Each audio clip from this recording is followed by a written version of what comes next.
Ducks and Kings.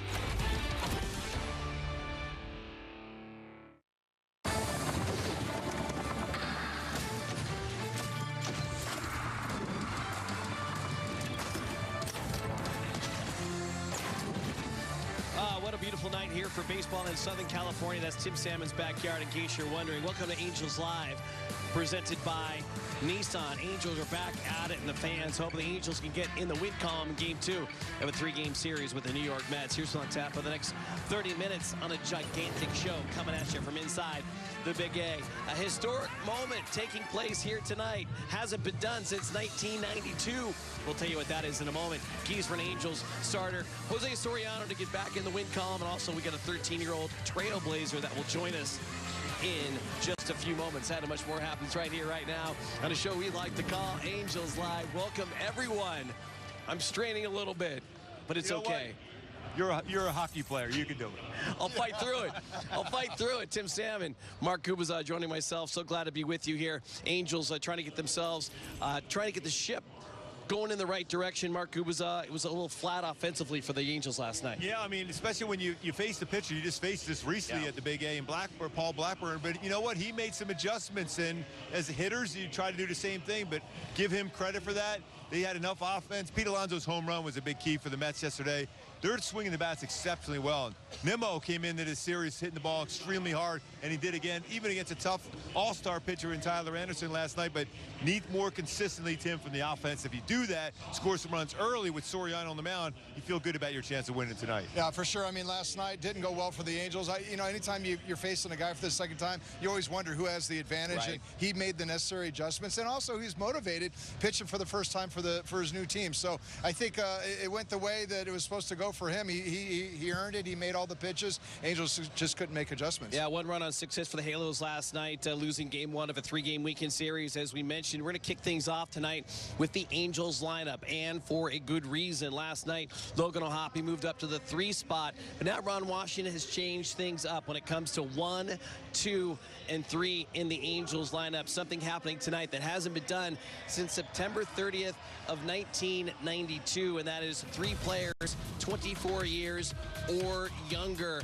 Mark Kubaza, the future is now for the Halos. I mean, you look at combine those top 3, 40 home runs, 131 RBIs, and they've gotten better each month. And there's a lot of power. There's a lot of selective hitting at the plate. They're not chasing. They're getting on base. You're picking up some stolen bases, and you really like what they're doing now, Tim. As far as beginning to see there were some ups and downs. Now you're seeing a lot of ups going now with these 3 youngsters at the top of 24, 23, and 22-year-olds. Well, Wash is very concerned about, them being ready for this position or, this part of the lineup. And he's talked about that and, just making sure as you're grooming them that they're able to, if you move them up, they're able to, to withstand that. I think everything you said, I mean, they've all improved in some area of their game. I mean, you talk about commanding the strike zone with Shonowell. I mean, he does a great job of knowing the strike zone. He doesn't expand it. Only 27 strikeouts outside the zone. That's number 2 in the American League. And then, of course, Netto, he's done a great job. His numbers against left-handed pitching, 417.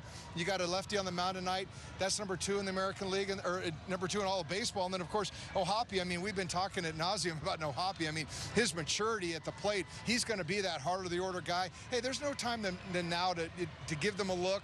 What are you playing for? Hey, Trout's not coming back. You got a lot of guys on the IL. Hey, this is their team right now. Let's let it ride. Let's see what it looks like. Let's give them some experience in the top of the order. September 30th, this is kind of fun. So it's Easley, Curtis, and Junior Felix. We dug a little deeper 3 days earlier. Yeah. Tim Salmon, you were batting 3rd. I was batting 3rd, yeah. I mean, we had a Damon Easley, Chad Curtis, myself. I mean, that was the core of that group that we were saying, hey, it's all about the youth. I mean, they made that decision at the midpoint of 92 when the wheels fell off.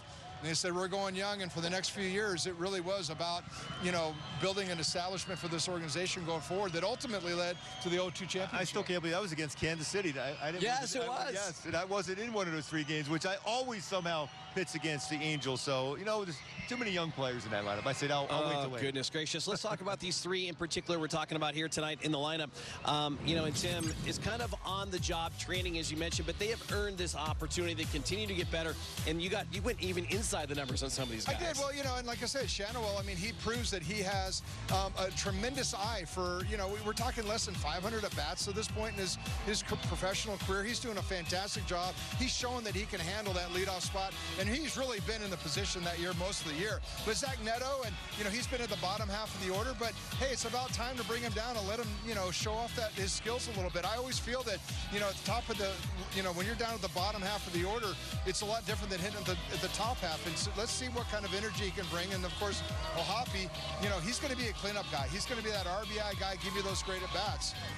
Now, when you look at what Shonowell has done, 452 on-base percentage his last 19 games. I mean, but he's been really, really successful jumping on the first pitch. A lot of damage done there. You're seeing a lot more extra base hits for Shonowell. He's staying on the baseball, getting that baseball and the barrel down there a lot quicker with his hands and where they're set up right now, getting that foot down. But Zach Netto, we talk about his defense. He's one of the best as far as defensive runs saved, over 9. He's been that spot almost the entire season. He's meant so much. And also he's got some big moment hits for the Halos too, down the line there with a double.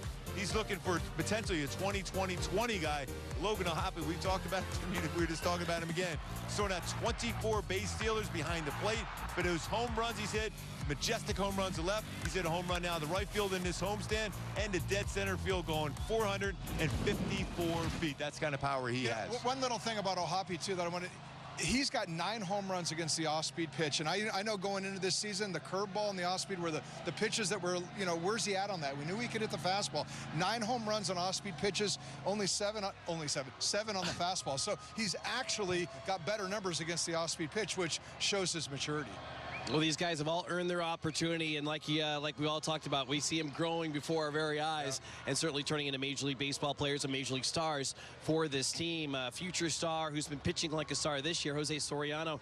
Gooby coming off a tough one. He couldn't get out of the 3rd inning. He gave up 6 runs. 3 of them earned. The defense wasn't kind to him last time out. But you know what? His stuff is so good, and every time he takes the mound, you wonder, hey, is this a potential no-hitter? I mean, when you're throwing 94 to 101 with your sinker, you got a knuckle curve, it's a swing and miss pitch, your slider and your splitter, all those pitches could be dominant. For me, though, my go-to today is that arm side sink on his fastball. Keep that ball down, get ground ball to ground ball. Hey, this Mets team relies a lot on the home run ball and use the curveball for punch-outs. He's got 39 strikeouts with his curveball this season and a whiff percentage about 39%. So use that knuckle curve for those punch-outs, but get those ground ball after ground ball, trust your defense, get deep in the game. It's incredible. 58.8 ground ball rate, Tim, 3rd best in Major League Baseball. Well, he's got numbers that just jump off the chart. I mean, 98-mile-an-hour fastball, that's number 1 in Major League Baseball. That's his average fastball velo, 61% ground ball rate. Yeah, it's no wonder why he's doing that. He's got that great sinker. But, the only concern I have is that his numbers, I mean, 187 batting average against left-handers, but 282 for right-handed batters. And trying to go in the numbers and figure out why. And the only thing I can come up with is the fact that he's got such a great sinker, but I almost wonder if he tries to throw it for a strike too much of the time against the right-handed hitters, and he ends up leaving it over the plate. When you watch that sinker against the lefties, it dives out of the zone off the plate. Well, I'd like to see him throw some of those pitches against the righties as well. It seems like he's trying to throw that ball in the outer half and have it sink down over the plate for a strike. Well, that's the one that I want to hit as a right-handed hitter, and I just wonder if that's a little bit of why you see these numbers that are a little bit reverse split, right? I mean, yeah, Tim, with that stuff from a right-handed pitcher, you should be dominating. Right-handed batters. For me, slider. He doesn't throw it a lot, but he has a high whiff percentage for his slider. But I think if he throws that more, because he's got that sink going down into a righty, and then you go to that slider going down and away, so all of a sudden you open up both avenues, east and west, on the lower part of the strike zone. The knuckle curve on occasion when he throws to the righties, it backs up on him and goes right into that nitro zone to a right-handed batter. So throw that slider going down and away, better chance of that one. You're in the nitro zone the entire first segment. Yeah. Whatever that means, you were there. Yes, the nitro zone. It was incredible. Is that like a wrestling thing, isn't it? That sounds like a T-shirt to me. Yes. That you have entered the nitro zone. Yes. Gooby, now you must exit the nitro zone. Yes, Mark Guzat, thank you very much. Enjoy the call here with Wayne Randazzo here tonight, taking her first time out on the program. When we do come back, that is Izzy Deer. She's a top female 13-year-old baseball player in North America. Want to elevate game night? Turn on MLB Big Inning, a revolutionary way to see the biggest moments from every game, live and commercial-free. Find it on the MLB.tv home screen. MLB Big Inning, every game night on MLB.tv.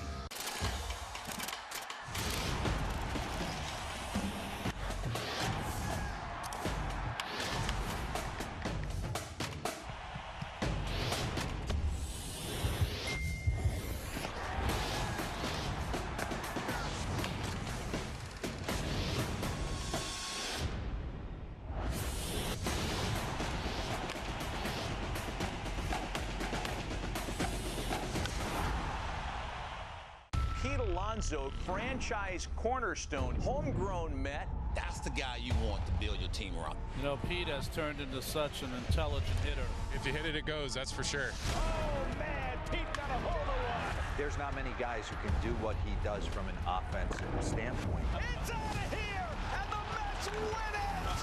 Into the second deck! That ball was tattooed. Polar Bear's a ribby machine.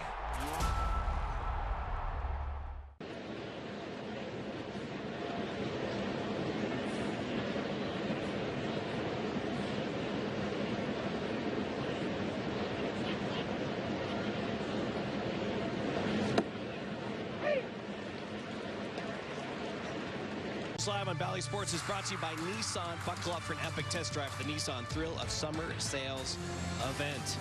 Beautiful afternoon for some baseball as the Angels take on the New York Mets. Game 2 of a 3-game weekend series, trying to get themselves back in the win column after a tough loss last night in the Big A. But let's talk about futures. The Trailblazer program for Major League Baseball. This is Izzy Deer. She was just named the top female 13-year-old baseball player in North America. Part of the Trailblazer program, Vero Beach in April at the Jackie Robinson Complex.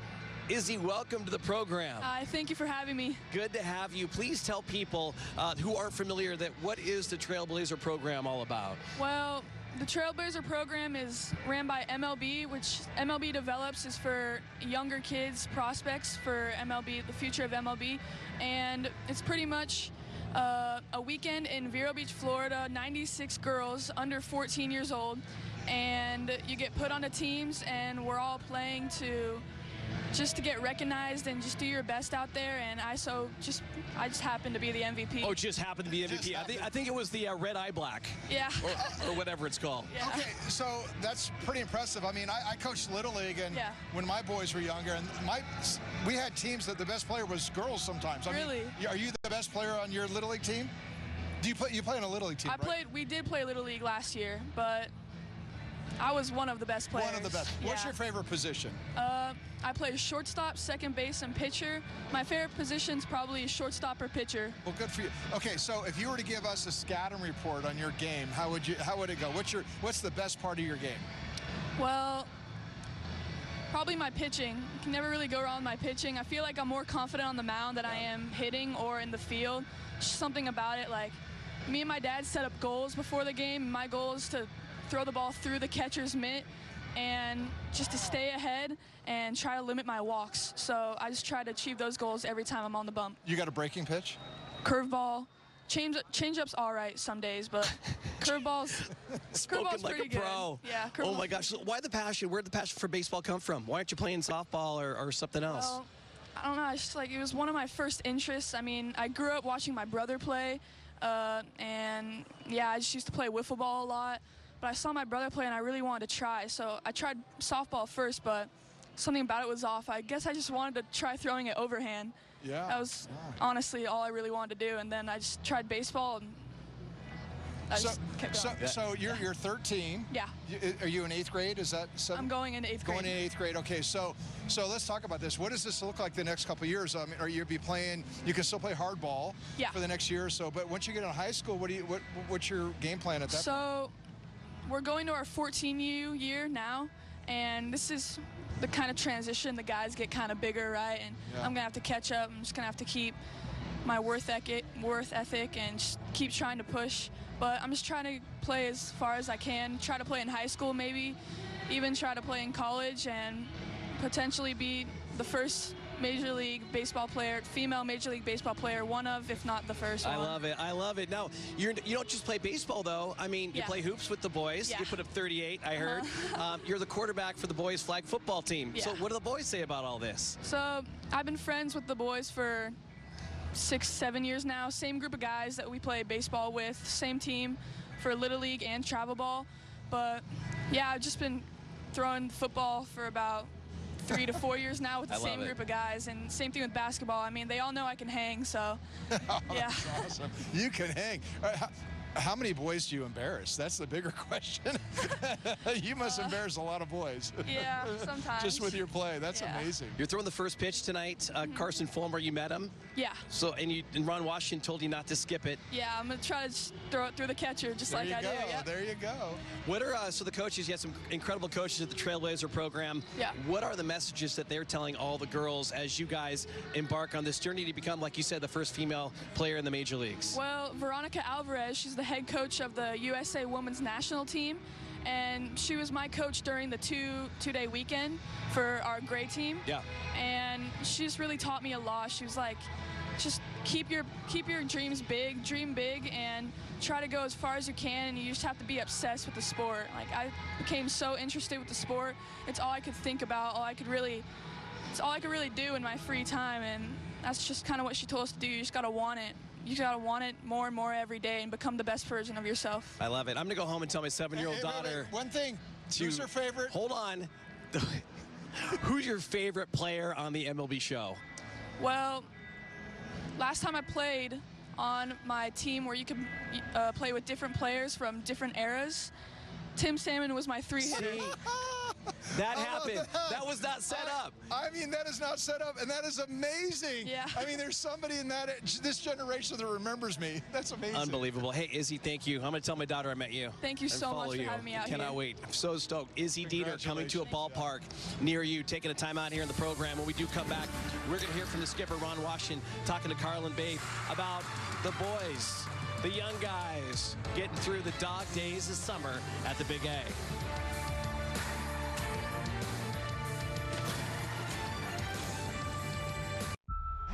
Lynn Betts, best player on the planet. I love watching Mookie play on the Hall of Fame highway. It's a blessing to have those expectations. Goodness, and that one is gonna go.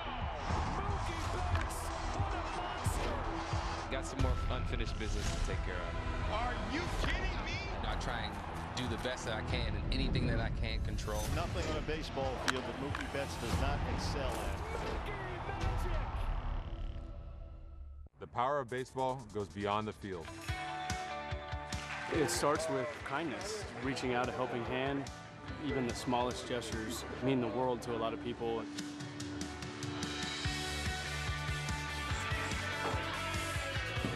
Stand up to cancer.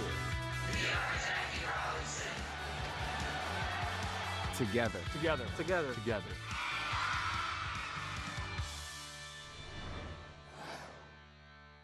Want to elevate game night? Turn on MLB Big Inning, a revolutionary way to see the biggest moments from every game, live and commercial-free. Find it on the MLB.tv home screen. MLB Big Inning, every game night on MLB.tv.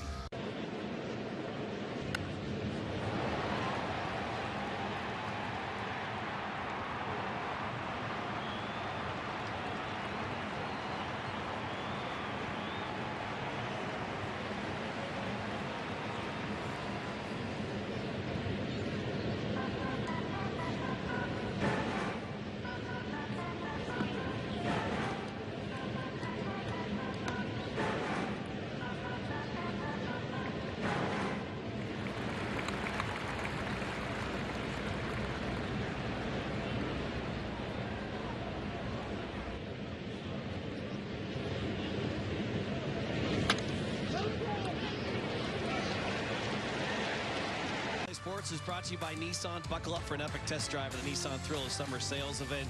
That's a live shot of Izzy Deer getting introduced over the PA system right now, about to throw out the first pitch, part of the Trailblazers program for Major League Baseball. Top 13-year-old female baseball player in North America. I had her on the pregame show, and certainly was a thrill to meet her, and cannot wait to see what she does on the baseball field, Tim. And I can't wait for her to throw this first pitch. I mean, I just wonder, she looks so confident. I mean, I was so impressed with her maturity. Yeah. I mean, and that is why these girls are so good in Little League, too. They're so much more mature than the boys, but look at her going all the way to the rubber.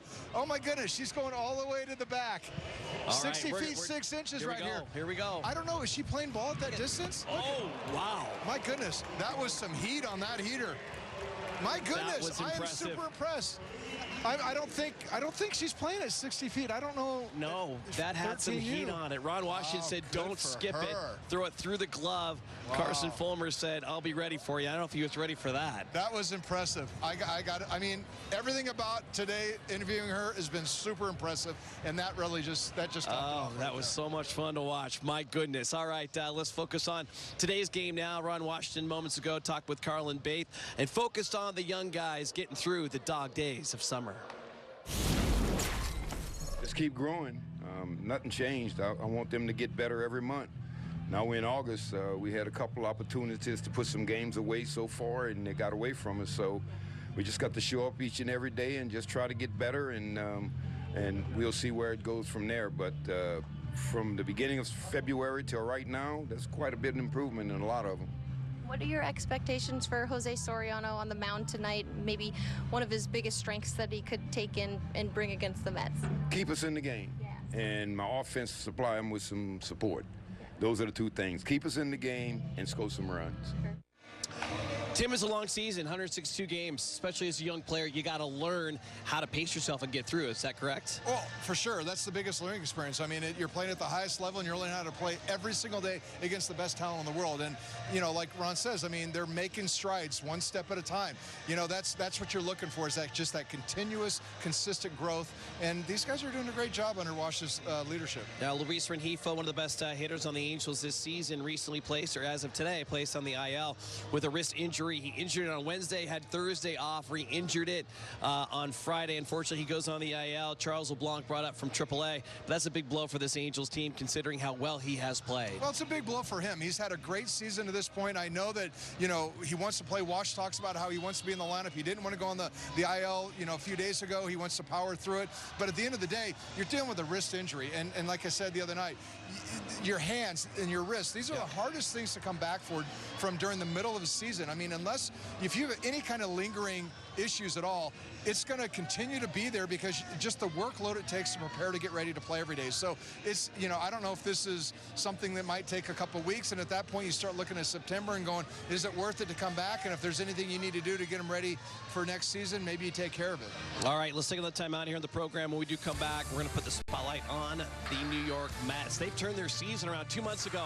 11 games under 500. Right now, 5 games over 500 and making a playoff push. Can't recall another baseball game where emotions ran so high. There it is! Fly ball to deep right field. It's out of here! It's gonna go! What a play by Aaron Judge! Experience game-to-game coverage of the night's biggest moments, live and commercial-free. MLB Network Strike Zone, Wednesday and Friday nights all season. Since its inception, the Boys and Girls Clubs have been more than a fun place for kids to go after school. For some, it's been a second home, where they can learn, play, and grow. Thanks to the partnership between Major League Baseball and Boys and Girls Clubs, children of all backgrounds have access to safe spaces. All right, let's go, take a selfie. MLB Together and the Boys and Girls Clubs of America, empowering children and building futures. Bring it in. Want to elevate game night? Turn on MLB Big Inning, a revolutionary way to see the biggest moments from every game, live and commercial-free. Find it on the MLB.tv home screen. MLB Big Inning, every game night on MLB.tv.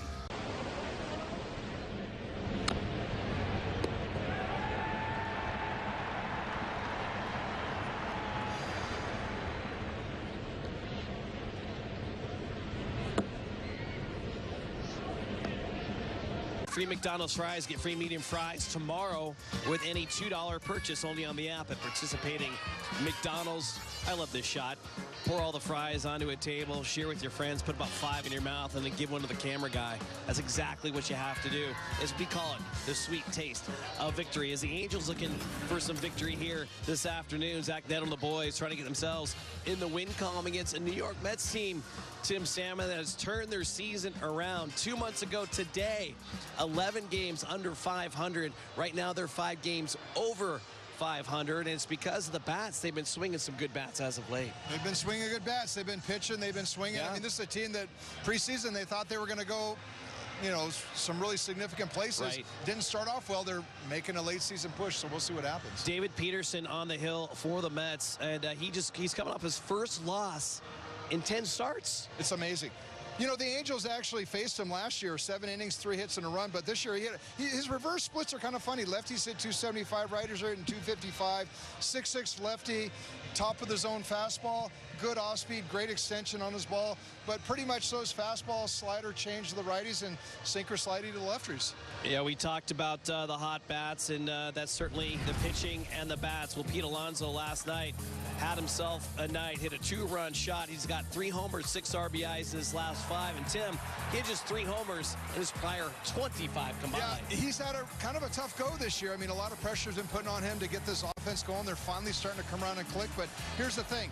He's got a 36% hard hit rate on fastballs over 95%. That's kind of towards the bottom of the league right there. So he's going to be seeing a lot of fastballs over 95 miles an hour tonight. We'll see what happens. What about Lindor, on pace for his second 30-30 season in the past 3 years as we watch him sign autographs there? A lot of talent in that lineup with Nemo, J.D. Martinez, Alonso. They got Winkler recently. I mean, that team's built to win. Their offense is really starting to hit their stride. And J.D. Martinez, a great pickup as well. He's got himself 8 RBI over his last 6. We mentioned a playoff push. Here they are in the wild card conversation. Well, I'm telling you what, they're there, and people kind of wrote them off and don't think they're going to do much. But I'm telling you what, they're in striking distance. I mean, they're already they're a wild card team actually at this point. 34-16 over the last 50 games. 282 runs, 78 home runs during this span that they've turned things around. So they've really got things clicking. I really think this is a team you got to watch for down the stretch because they're built to win.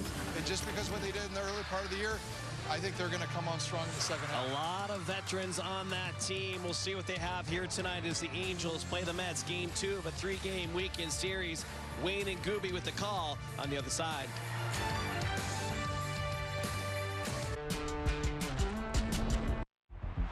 Can't recall another baseball game where emotions ran so high. There it is! Fly ball to deep right field. It's out of here! It's gonna go! What a play by Aaron Judge! Experience game-to-game coverage of the night's biggest moments, live and commercial-free. MLB Network Strike Zone, Wednesday and Friday nights all season. Since its inception, the Boys and Girls Clubs have been more than a fun place for kids to go after school. For some, it's been a second home, where they can learn, play, and grow. Thanks to the partnership between Major League Baseball and Boys and Girls Clubs, children of all backgrounds have access to safe spaces. All right, let's go take a selfie. MLB Together and the Boys and Girls Clubs of America, empowering children and building futures. Bring it in. All the big hits, all the great grabs, and all the swagger. Relive the day's biggest plays all in one lightning-fast hour. What a show! Quick Pitch. Late nights and early mornings, only on MLB Network.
the home of the Angels, Clippers, Ducks, and Kings.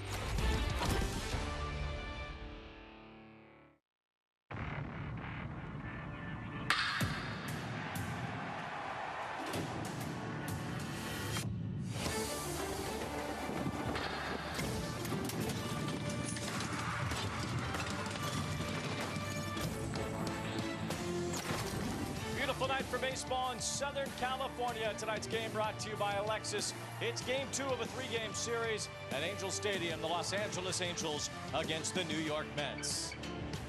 Alongside Mark Kubas, I'm Wayne Randazzo, and could be a chance for the Angels tonight to even up this series against the Mets. Yeah, you're going to have to score some runs against the Mets. They can hit the baseball well. The Angels last night didn't really swing well, but you have Soriano on the mound, so that gives you a real good chance to score early and be able to put up some zeros with that power sinker he's got. And we'll see the Angels with a different lineup than how we've seen them put together the lineup so far this year, with 3 young hitters at the top of the order. Nolan Shotwell will lead off, as we've seen a lot, but Zach Netto and Logan O'Hoppe right behind him. Wayne combined 40 home runs and 131 RBIs for the 3 youngsters, 24, 23, and 22-year-olds doing their job. 452 on-base percentage for Shotwell in his last 19 games, and also hitting .384. He's been really, really aggressive and successful swinging at the first pitch. Zach Netto has been outstanding with that defensive run saved about 9 this season. Very, very good as far as the glove and the arm strength, but also big moments. He's a perfect guy for me right now for the Angels in that number 2 spot, because he's going to get a lot more fastballs. He's going to be able to drive the baseball and hit the ball the other way.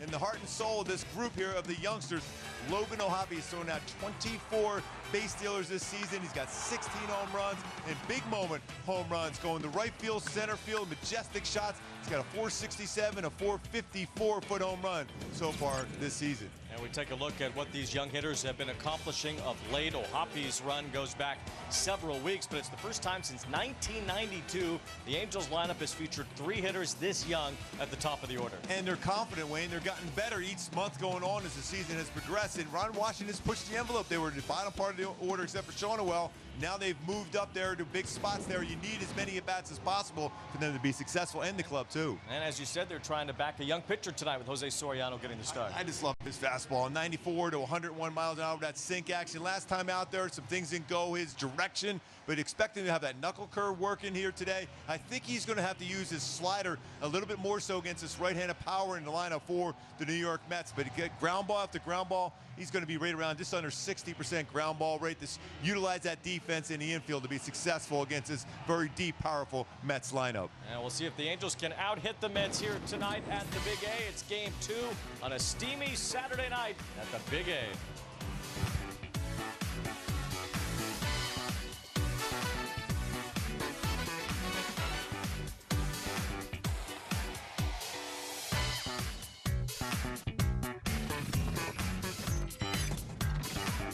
The power of baseball goes beyond the field.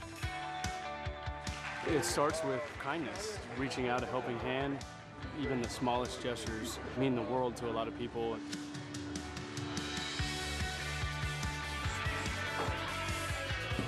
Stand up to cancer. Together. Together. Together. Together.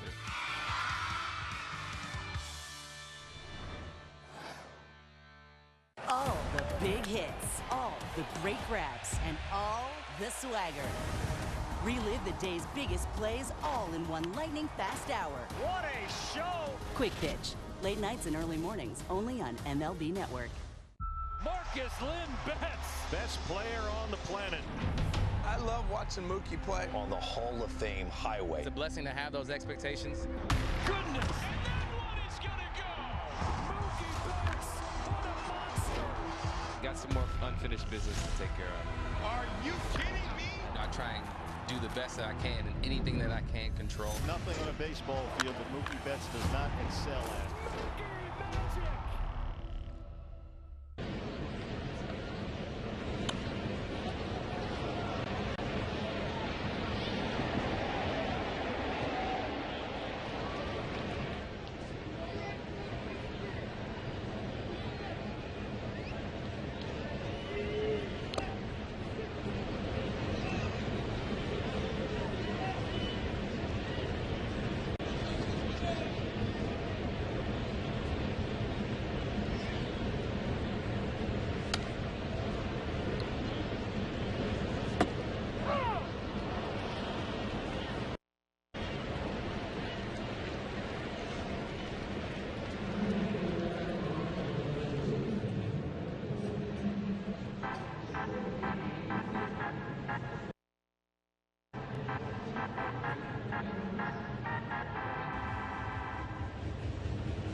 Baseball and Valley Sports brought to you by Hyundai. Get away with a great deal only at the Hyundai Getaway Sales Event. Visit HyundaiUSA.com. By Jack in the Box Mini Chimmy Bang Bangs. Yes, Mini Chimmy Bang Bangs. And by the OC Healthcare Agency. Navigate to a healthier you at angels.ocnavigator.org. What up, Wayne? Glad to have you back, my man. Well, thank you. I'm glad to be back. I thought you and Bobby put on quite a show last night. As Queen would say, the show must go on with you and I here. Yes, it certainly has to. And we don't have a choice. Yes. There's a baseball game tonight. Yes.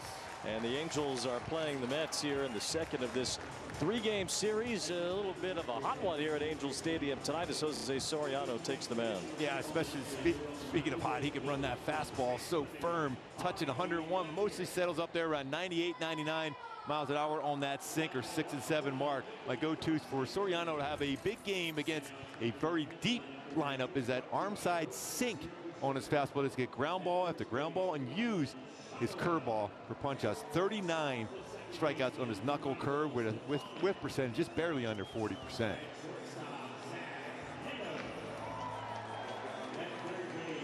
Jose Soriano on the mound. He'll face this lineup for the Mets. You see the OPS plus. It's unusual to see triple digits all the way up and down the order, but the Mets offense has provided that this year. As you see Francisco Lindor in the leadoff spot.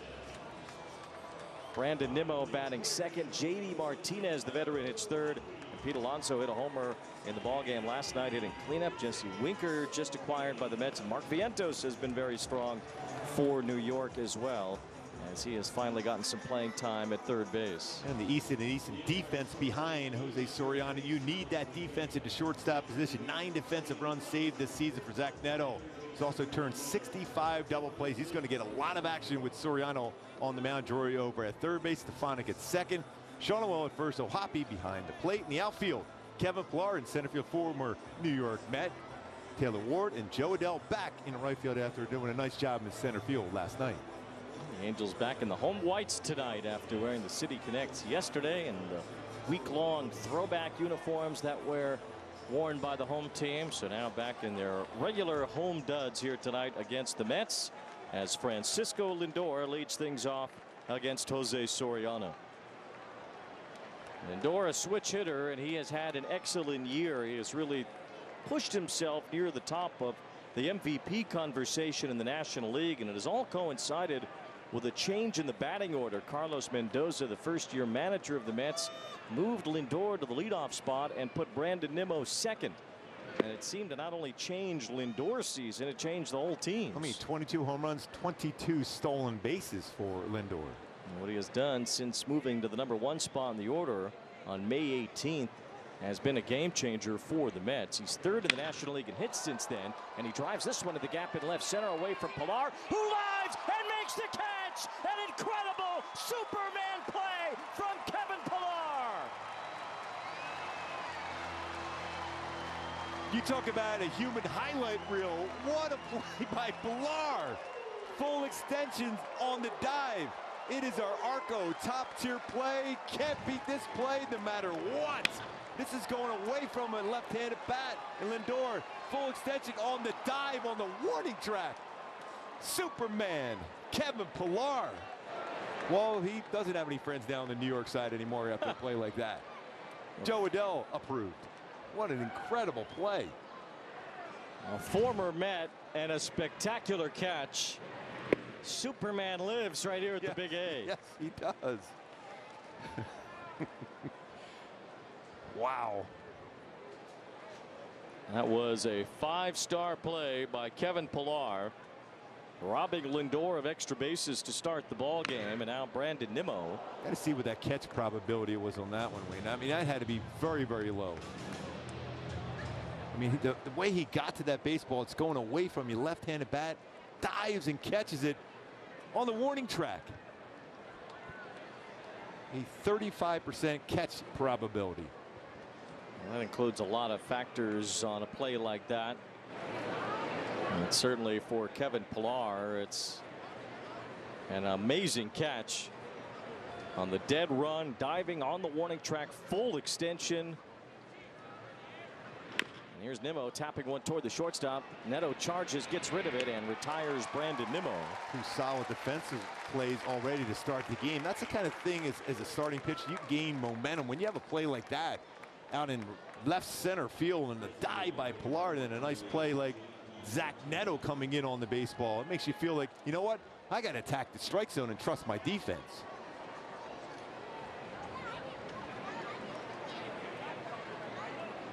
Well, 2 up, 2 down for Jose Soriano. Now the DH, the veteran J.D. Martinez.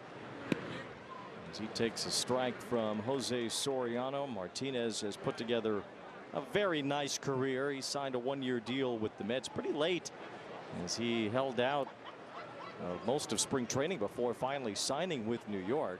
36 years old. He'll be 37 pretty soon, but he's still collecting base hits, and he's still a big part of an offense. And that's a good slider. He got on the chase on that one, but he's really hit the ball well. And it was, a late signing.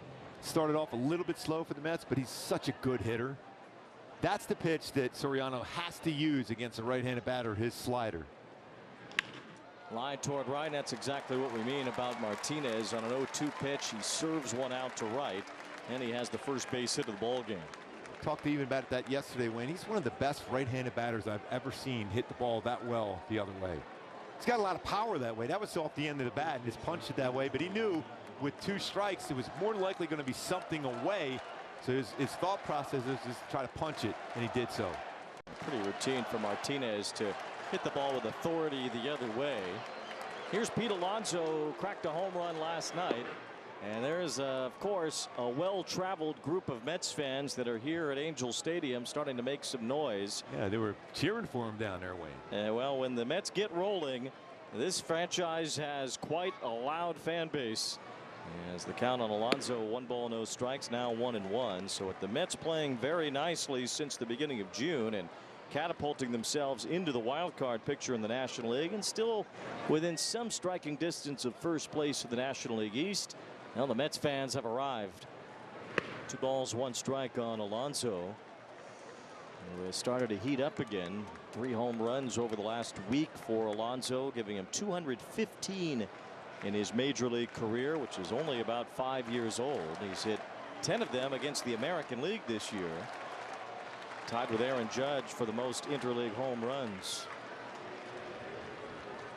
That was a good knuckle curve there. Good take, though, by Alonso. That's when you feel like he's seen the baseball well, because that's right on the corner or just off the corner, and he took it rather easily. 3 balls and a strike. Alonso is 4th all-time in home runs by a Met. He's not that far away from the top 3. He's a free agent after this year, so who knows if he'll catch Darryl Strawberry for the most home runs by a Met ever. As he takes ball 4, and now a couple of 2-out base runners against Soriano here in the first inning. And that's really been the thing for Soriano this season, where we want to see him clean that up as far as getting those quick outs, and then next thing you know, there's some traffic going against him. 303 batting average with runners in scoring position with 2 outs this season. With that kind of stuff, it's surprising. That brings up Jesse Winker, who is playing right field for the Mets. A trade deadline acquisition and a awkward swing there. Soriano's really been dominant at times against left-handed batters, especially this year. Lefties have hit just 187 against him. Righties have hit nearly 100 points better.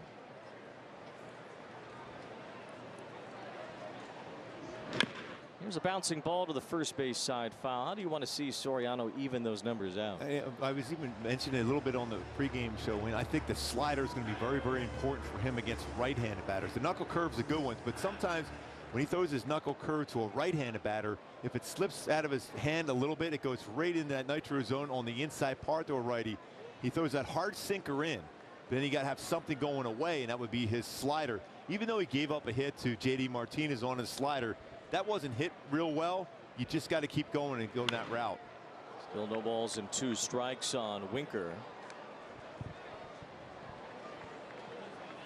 And also, I think, Wayne, he's got to, I mean, even though his sinker runs so much, righties, sometimes start that right on the inside corner. It will run off the inside part of the plate. That will open up that outer half for him even more so. This is there with the curveball. 1 ball, 2 strikes on Jesse Winker. was with the Washington Nationals to begin the year, and he was having a nice season offensively. Got a little bit of his power back this season. 29 extra base hits. Fouls this one at home plate. Well, the Mets haven't really used him much since they acquired him. The Mets have done so well offensively. I was a little surprised to even see them get Winker. Starling Marte is supposed to be on his way back, so it didn't seem like they needed a bat, but well, Winker provides an extra pop from the left side and a good guy to have around off the bench if you're trying to make a playoff spot. Patient hitter also. Swing and a miss. Soriano strikes him out. Back knee slider ends the inning as the Mets don't score, and one of the reasons why, Superman Kevin Pillar with the dive on the warning track. What a play.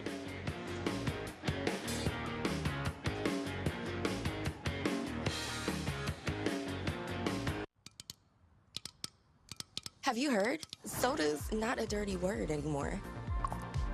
Introducing Poppy, the best thing to happen to lemon lime since, well, lemons and limes.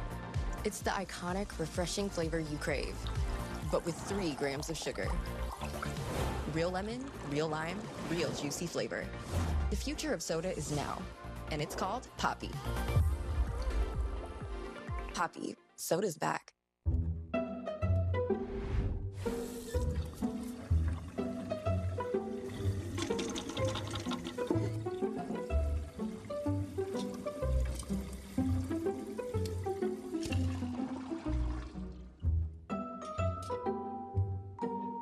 There's an easier way. From repairs and cleaning to remodeling and more, Thumbtack makes it easy to care for your home. Download the Thumbtack app and start caring for your home today. With the Game Time app, I paid 60% less than this guy. What? And it's not just sports tickets. It's also concerts. Performances, too! Oh, come on! Download Game Time. Last-minute tickets, lowest price, guaranteed. I feel like I lose track of at least $500 a month. Maybe that's because you still use spreadsheets. Haven't you heard of Rocket Money? No, but you're probably going to cut me off and tell me about it. It's an app that automatically tracks your spending in real time, lowers your bills, and finds and cancels sneaky subscriptions. Sign me up. Stay on track with your finances and download Rocket Money today. To you by Theodore Robbins Ford, Shonowell, Netto, Ohapi. It has finally arrived for these young players to be 1, 2, and 3 in the order. Kevin Pillar made a spectacular catch at the top of the first. T-Bats cleanup. Taylor Ward moves down to the 5 spot. Matt Thaiss gets a start as the DH tonight, and it will be a left-hander, David Peterson, on the mound for New York tonight. Tall lefty. Although lefties have had success against him this year, a little bit more so than the right-handed batters. 275, 255 for righties. Solid season though, and 10 starts, 5-1. Although he has some traffic on there because he can be wild. It's a pretty good changeup, which is why he's been good against right-handers. My go-tos to be successful is quick hands on his slider. He's giving up some home runs on his slider, but also you got to have some patience at the plate. A lot of walks, 26 of them. And this is a little over 53 innings pitched. He went to the University of Oregon, same place that Tyler Anderson attended. He was first-round pick of the Mets in 2017. He's never really gotten over the hump of being a go-to starting pitcher for the Mets. He's always been kind of on the fringe of their rotation. 1 ball, 2 strikes as Shonowell whiffs there on a slider, and Peterson strikes out the first batter he faces. And the defense behind Peterson. He's going to give some fly balls up. Nimmo out in left field, 3 outfield assists. 993 fielding percentage.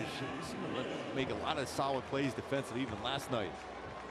So they're a team that can cover some ground. Lindor, we talk about McNeil playing second base here tonight. They'll go get the ball. Alonso over at first base. So they're a team that not only can catch the baseball, we know they can hit and swing the bats too. And 1 out, the batter is Zach Netto. Talked to Ron Washington a week or 2 ago about exactly what we are seeing tonight, when he felt he needed to move these young hitters to the top of the order, and he was hoping it would coincide with the return of Mike Trout. Well, now we know that there will not be a return this season for Trout, so the time is now. These guys have earned it. They have continued to put together consistently good at bats over the course of the last 2 or 3 months even, and the growth has certainly been apparent over the course of the season. You know, there were times early on where he didn't really like having Netto or O'Hoppe toward the top of the order. He felt like their at-bats changed, but I think at this point, with the way that they've played, this is how it will likely look the rest of the way for the Angels. And the patience they have shown throughout, this course of, maturing each month as they play, knowing the strike zone much better. 3 balls and 1 strike on Zach Netto. 417 batter against left-handed pitching, slugging at 567. There's that walk again. There's a walk in Peterson's game.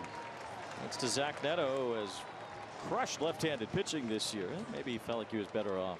Netto's hitting over 400 against lefties. No OPS over 1,000 yet. And maybe he goes, you know what? I saw those numbers. I'm going to see if I can try to pick them off. Aaron Judge got walked intentionally earlier today with the bases empty. Yeah, so he homered in the first and said, next night, we're not even going to mess around with you. You don't see that more often against Judge. I wonder if Ron Washington will think about that when the Angels are in New York in just a couple of days. I know Logan O'Hoppe's looking forward to the trip back to his home area, facing a Yankee team that he grew up rooting for. Never really know if a Yankee fan roots against the Mets necessarily in the way that they do the Red Sox. Obviously, they root against the Red Sox. The Mets, they don't really have as strong of feelings for sometimes, but depends who you live by. If you got a real annoying Mets fan around you, and he lived in Long Island, so it's very possible he had a lot of Mets fans around. I got some in-laws back there. They're Yankee fans. Grounded to first. That is a foul ball right in front of the bag. And they weren't wavering going to be a Mets fan if they were Yankee fans. Right. That is for sure. See Alonso in front of the bag at first as that ball just started to slip into foul ground. 1 ball, 2 strikes, the count on O'Hoppe.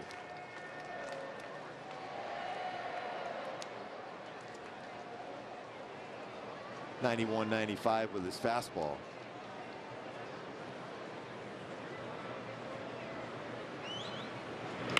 Ground ball up the middle, moving over McNeil with a backhand. His only play to first, gets the out. O'Hoppe is retired at first base as Netto advances to second. With the way the infield was constructed for the Mets, only the second baseman McNeil could really make that play. Nice play, a pretty good off-balance throw too to first base. That brings up Pilar, who did spend some time with the Mets in 2021, and he had one of a career full of great catches. That one had to be up there for Kevin Pilar. What he did to Francisco Lindor in the top of the first. Yeah, I've seen him scale the wall and bring back would-be home runs, but how far he went and on the full dive on that warning track on the dirt, that's not easy not only to get there, but to be able to control the baseball when you hit the ground. And full extension too. That was a dive for the baseball. Now he hits one hard to the left side, past Vientos in the left field, a base hit. Netto's on his way to the plate. Nemo's throw home is too late. And now Kevin Pilar, after robbing what could have been a big inning for the Mets in the top of the first, gets a run for the Angels in the home half. That's a good first inning. Pete Alonso going, hey, that's a solid start to a game. An incredible catch and now an RBI single. Talk about bringing your hands on the inside part of the plate. That was a four-seam fastball. He firmed one at 95. It's by Vientos at third base. Just like that, the halo's up after that great defensive play by Pilar. Would have been at least a double, if not a triple, with the speed of Francisco Lindor. So a run batted in and perhaps a run taken away, or even more by Pilar as well. It's probably at least +2 for the night. Yes. Yes. Taylor Ward is at the plate. With the young batter who's moving up, Ward has moved down. He's hitting 5th in the lineup tonight.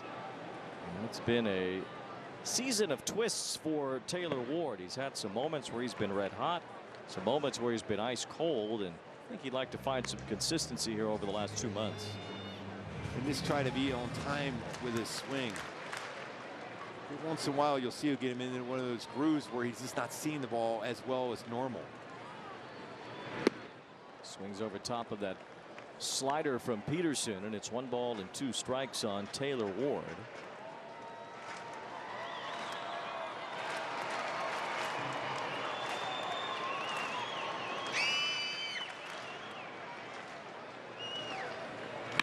Line drive right center and a base hit for Ward. Pilar's already on his way to third base. And the Angels have runners on the corners, back-to-back 2-out hits. Another fastball hit, stayed on that. Talk about being on time. He was on time on that one, going right center.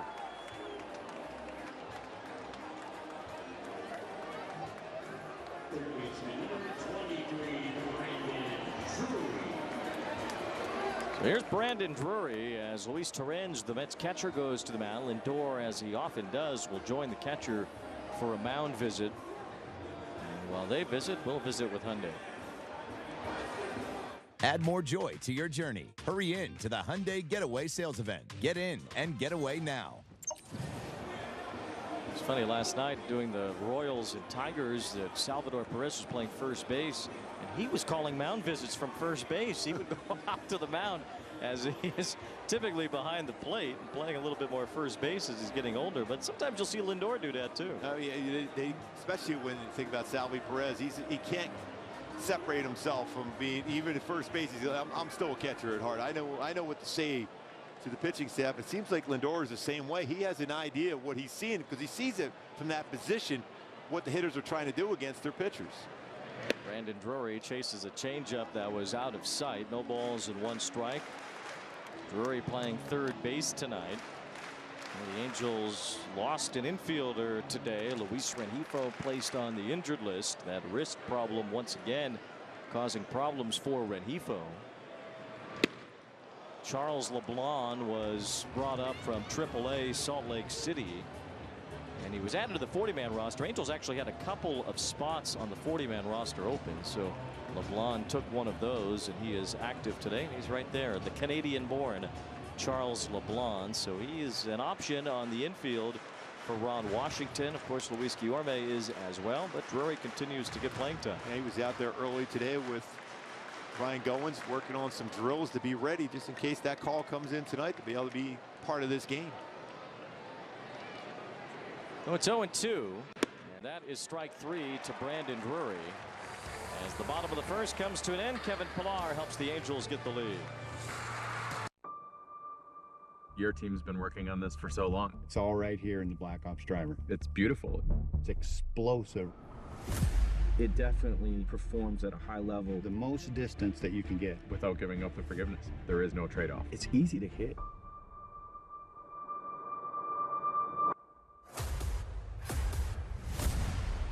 It's just fun. Perfection.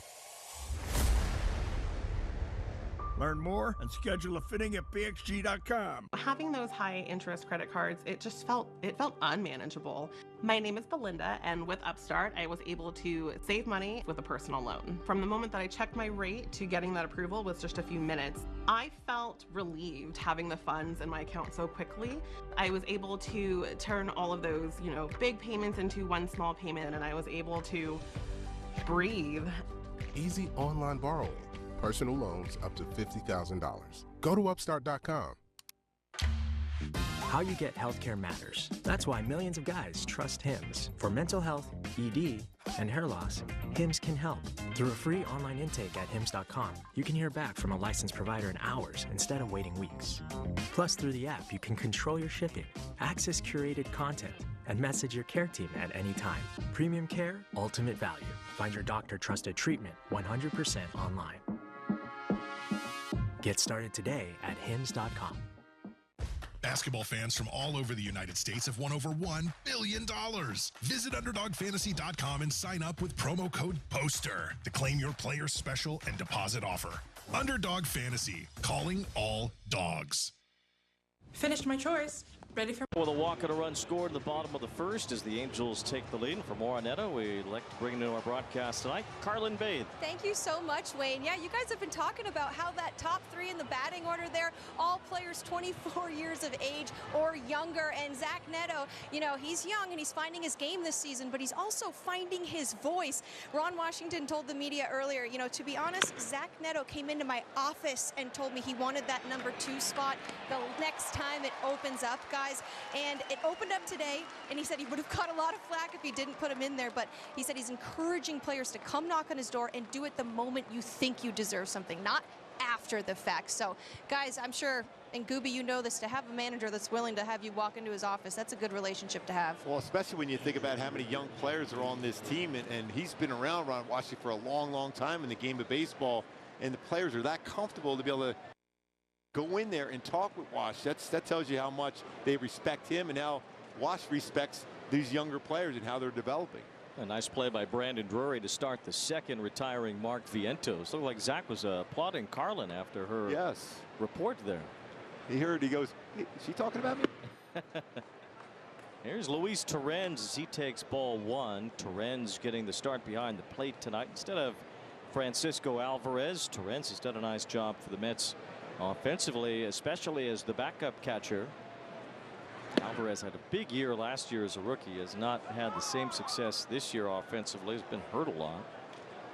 With a day game tomorrow, one of the two games he was going to be off, you would think. So he'll catch Jose Quintana tomorrow, as Quintana will pitch for the Mets and Griffin Canning will start for the Angels. And a really good curveball there. That's a nice bite to it from Soriano. That's big to be able to get back into account, to be able to throw a curveball and not be forced and always, even though it's a great fastball, be able to throw a secondary pitch to get back into account. 2 balls and a strike on Torrens.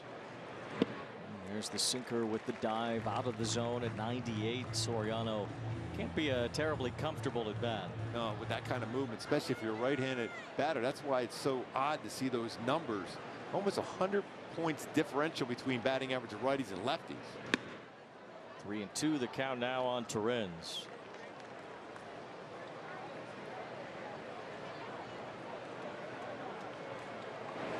Let's work that sinker down and get some contact on the ground. Swing and a miss, strike 3. That ball dove out of the strike zone and Torrens couldn't help himself. Second strikeout for Soriano. Wayne, that is the fastball there. He has to throw more of the righties. It starts on the inside corner and runs off. You have to commit to it as a right-handed batter because it's 98. So I was never not in the strike zone at the end, but as it's crossing it close to the plate, it looked like it was a strike. You got to run that one in consistently. So 2 up, 2 down in the inning. Here's Jeff McNeil as he taps one foul. No balls and a strike. And a weird year for McNeil as his batting average slumped in the first half. He's been better since the All-Star break, but I won the batting title a couple of years ago in the National League, and he has not had near the success over the last 2 seasons that he did that year. 1 ball, 1 strike on McNeil, who is out of Long Beach State. Great baseball. Boy, a lot of great players out of Long Beach State. Certainly so. And Jeff McNeil adding a batting title to that group with his efforts in 2022. He won it on the last day of the year over Freddie Freeman, who he trailed most of the season, and then toward the end McNeil was able to pass him on the last day and secure the batting title that year. You can still see with his swing, he's a guy that has a lot of plate coverage.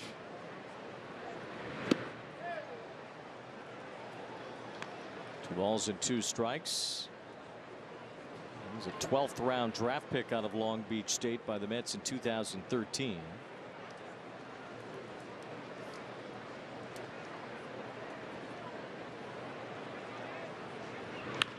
It's a veteran club when you look at the Mets.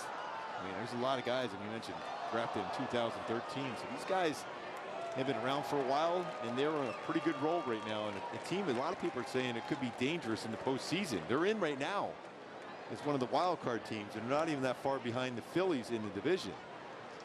It's tight in the National League wild card picture. There's a bouncing ball off the bat of McNeil. Soriano handles that and makes it a 1-2-3 inning. Intentional Talk, where baseball players reveal their biggest secrets. I played trombone. I guess that could be a secret. You got to go long though, Kevin. It's the long one. Oh, that's right. That's right. You're right. Sorry. Intentional Talk on MLB Network. Can't recall another baseball game where emotions ran so high. There it is! Fly ball to deep right field. It's out of here! It's gonna go! What a play by Aaron Judge! Experience game-to-game coverage of the night's biggest moments, live and commercial-free. MLB Network Strike Zone, Wednesday and Friday nights all season.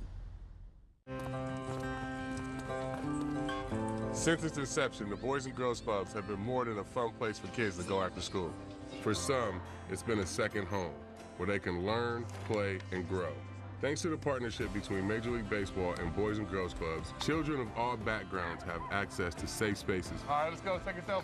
MLB Together and the Boys and Girls Clubs of America, empowering children and building futures. Bring it in.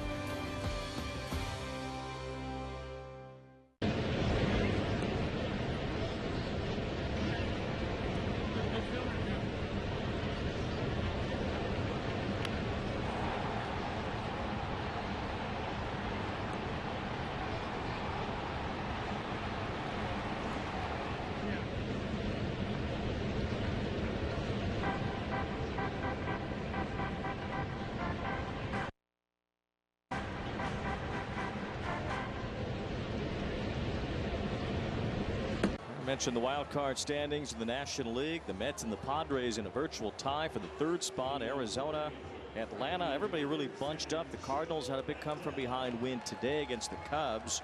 Pittsburgh leads Arizona tonight 4-1. That game's in the 8th inning. The Padres are playing the Rockies, tied at 1 in the 7th. So it is truly up for grabs in the National League. The Giants have been playing better, and yesterday Blake Snell threw a no-hitter. Yeah, I can't believe he threw a no-hitter. I love his reaction in his conversation. Everyone says, well, I only go 5 or 6 innings. Well, I didn't do that. I never thrown a shutout. I did that, and then I threw a no-hitter in there too. Checked a lot of boxes. Yes.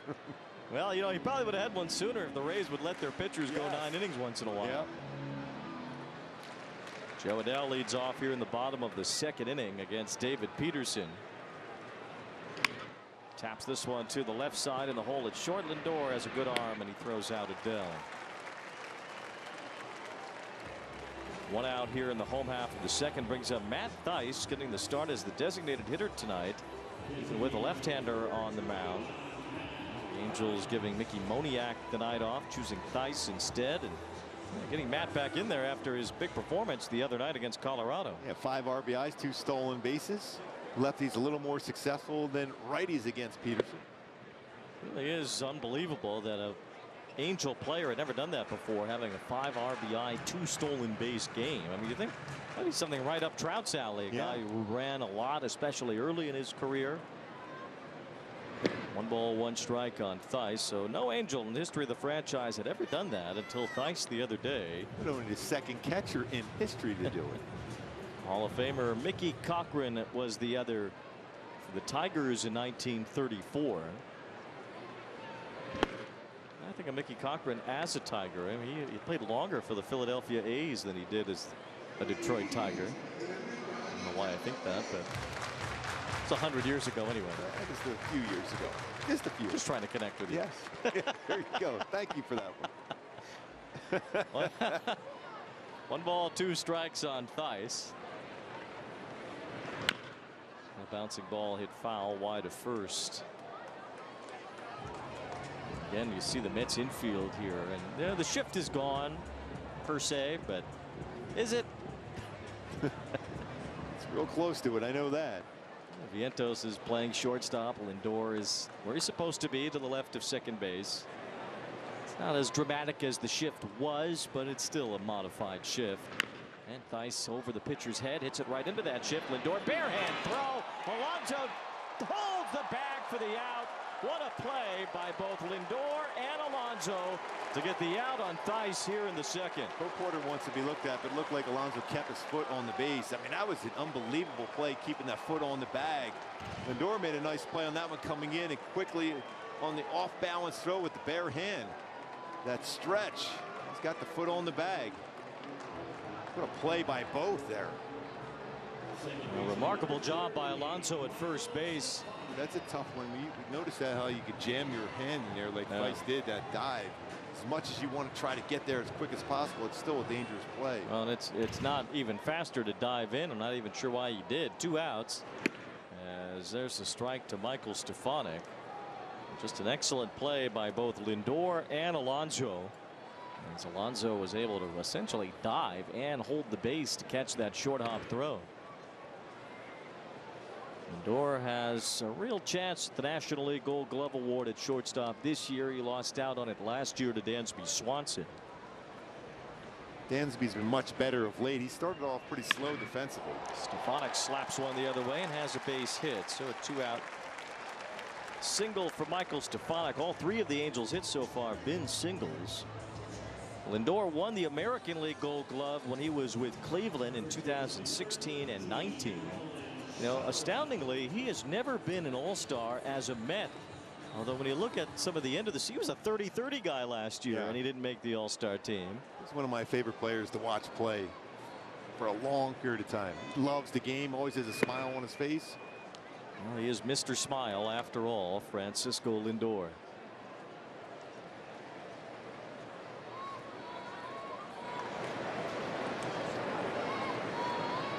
One ball, no strikes on Shotwell, who struck out his first time against Peterson. It's a little number foul. 1 ball, 1 strike. And our Hyundai key for the game today, going Alicia Keys. A beautiful noise. That means a good sound off the bat for the Halos today to be able to score some runs. They're going to keep adding on the runs when you're facing this Mets lineup. A beautiful noise. Sound off the bat. It's a good sound off the bat by Stefanik going the other way.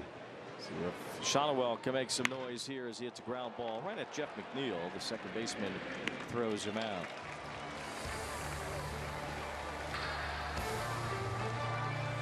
The power of baseball goes beyond the field. It starts with kindness, reaching out a helping hand. Even the smallest gestures mean the world to a lot of people.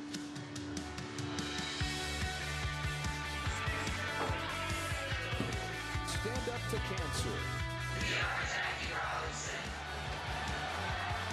Together. Together. Together. Together.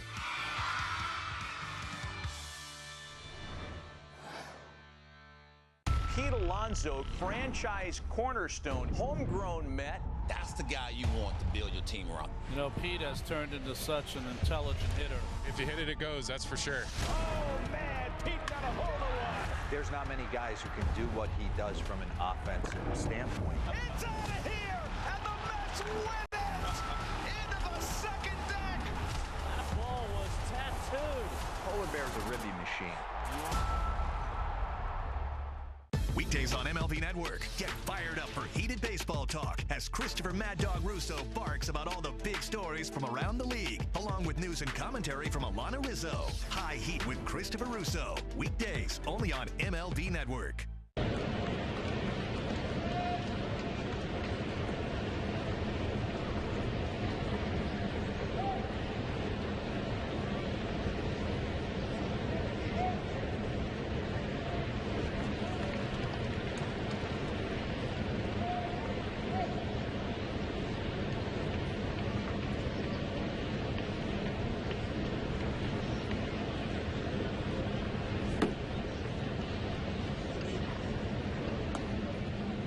Celebrate D23 Day at the Big A Sunday, August 4th. 23,000 fans in attendance. The first 23,000 will receive a commemorative, one-of-a-kind, limited release D23 Mickey Mouse bobblehead. For more information on D23 Day and the Mickey Mouse bobblehead, visit angels.com/promotions. There it is. Some serious energy for that giveaway tomorrow. This will be a huge crowd at the Big A for an afternoon game on Sunday. What do you think he's about to throw there? The screwball? You know, I think he's Splinker. Splinker. Wow, he's been hanging out with Ben Joyce. Yes. Oh, good for him. Tyrone Taylor leads off here in the third.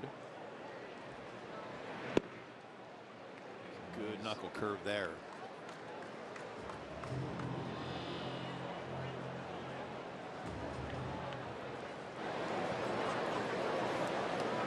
Balls, 2 strikes on Taylor, who's done a really nice job as a part-time player. He's a very good outfielder, and he's been swinging the bat pretty well for New York. Pretty good speed, too. 7 stolen bases. Came over from Milwaukee with David Stearns, who is now the president of baseball operations for the Mets.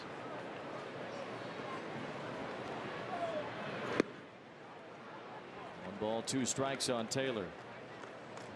I do like that pitch right there. That's that slider against a right-handed batter. He's got to swing at it.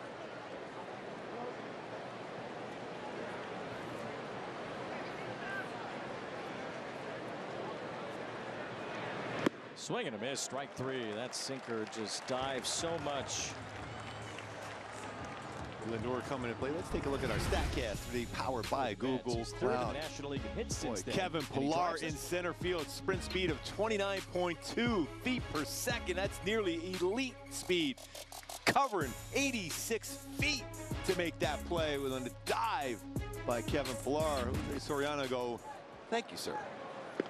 One of the best catches we've seen all year as Kevin Pillar laid out with that Superman dive on the warning track to rob Lindor of what would have at least been a double and possibly a triple as well for Francisco. Lindor is a natural right-handed hitter, but he has power from both sides of the plate. So the four-time All-Star, 4 straight All-Star trips while with Cleveland, and none as a Met. 2 balls, no strikes on Lindor here as he chops it to Michael Stefanik. An easy out this time. 2 up, 2 down. It was good to keep him off the bases also with that speed. Another ground ball out for Soriano. I think that 4 already tonight. 3 punch outs. He's not a big strikeout guy, even though he has excellent stuff, high velocity. He's more downstairs with his pitches, so it's more difficult to strike people out. He's 82 strikeouts in 100 innings now on the year. Here's Nimmo, grounded to short his first time. Sort of a change in Nimmo's game as he started to hit for more power. Last year 24 home runs was the most he had hit in a season. This year 16. Batting average has dropped as the power has gone up for Brandon. 1 ball 1 strike as he lays off the sinker. And we'll take that for 36 extra base hits. And the other part of that lineup change from the Mets earlier in the year was not only moving Lindor into the leadoff spot, it was moving Nimmo out of it as he lines one to the gap in right center field. And there's another extra base hit for Nimmo. Has good speed. Pillar trying to handle that ball on the warning track, able to get it in quick enough to keep Nimmo at second base. That's a 2-out double for Brandon Nimmo. Again, that 2-out hit or 2-out walk for Jose Soriano. He tried to have that clean 1-2-3 inning. Had that last inning. Brought his hands in on that. It was a 4-seam fastball. 99-mile-an-hour fastball.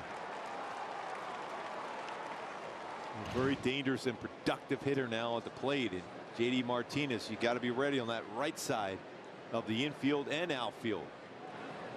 Well, the last guy you'd want to face in this lineup with a man in scoring position and 2 outs. Martinez, such a professional hitter as he takes ball 1. Had another big year last year. This year he's been hampered by injuries a little bit. Had a back problem that slowed him down to begin the year. Yeah, late signing too. Didn't get a whole lot of at bats coming into the start of the season. 1 ball, no strikes on Martinez, who whiffs on the sinker there. He's hit the Angels well over the course of his career, certainly. .313 lifetime hitter here at Angel Stadium. See the numbers since 2017. And Martinez has really taken off against the Halos. 1 ball, 2 strikes. Last year was his 5th season, reaching 30 homers and 100 RBIs in the same year.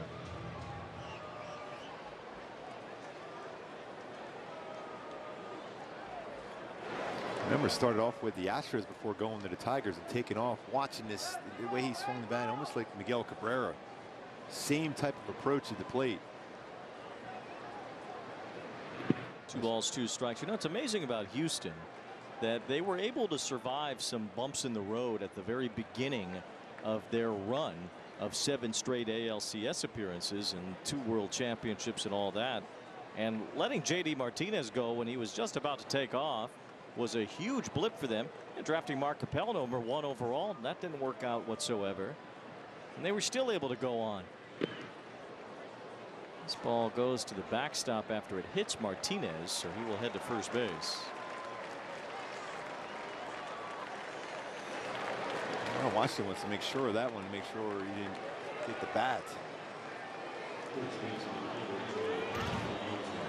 Let's see, you can always challenge that.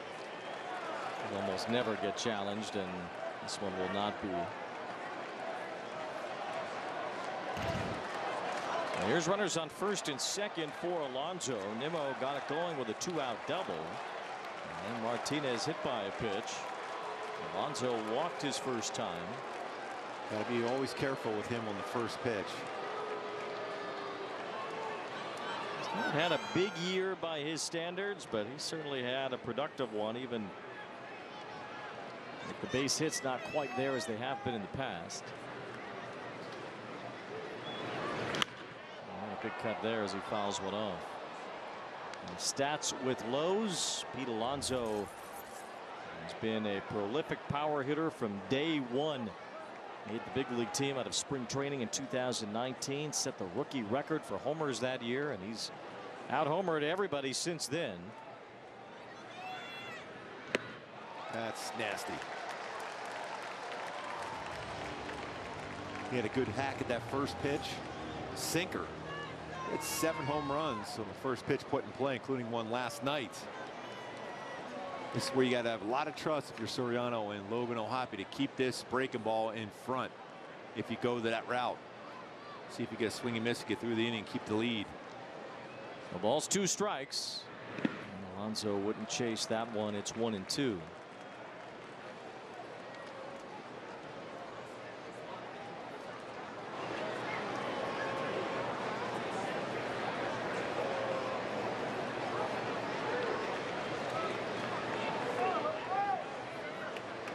Nimmo at second base runs well. Martinez at first. Soriano misses with the sinker, so now 2-2. Big pitch here now. Still got some options. You do have that power sinker. You try something, a little wrinkle to it, either a knuckle curve or slider. Swing and a miss. Strike 3. Got him with the slider. 4th strikeout for Soriano. He strands 2 in the 3rd. The power of baseball goes beyond the field. It starts with kindness, reaching out a helping hand. Even the smallest gestures mean the world to a lot of people.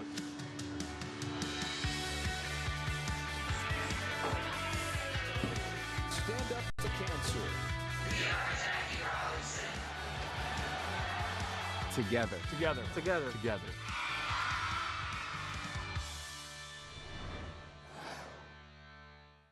From the day's first pitch to the night's final out, MLB Network sets the stage for fans every day. So it'll be interesting to watch what happens here all season long. See the players who are making a statement. Hey, let's check out the board, folks.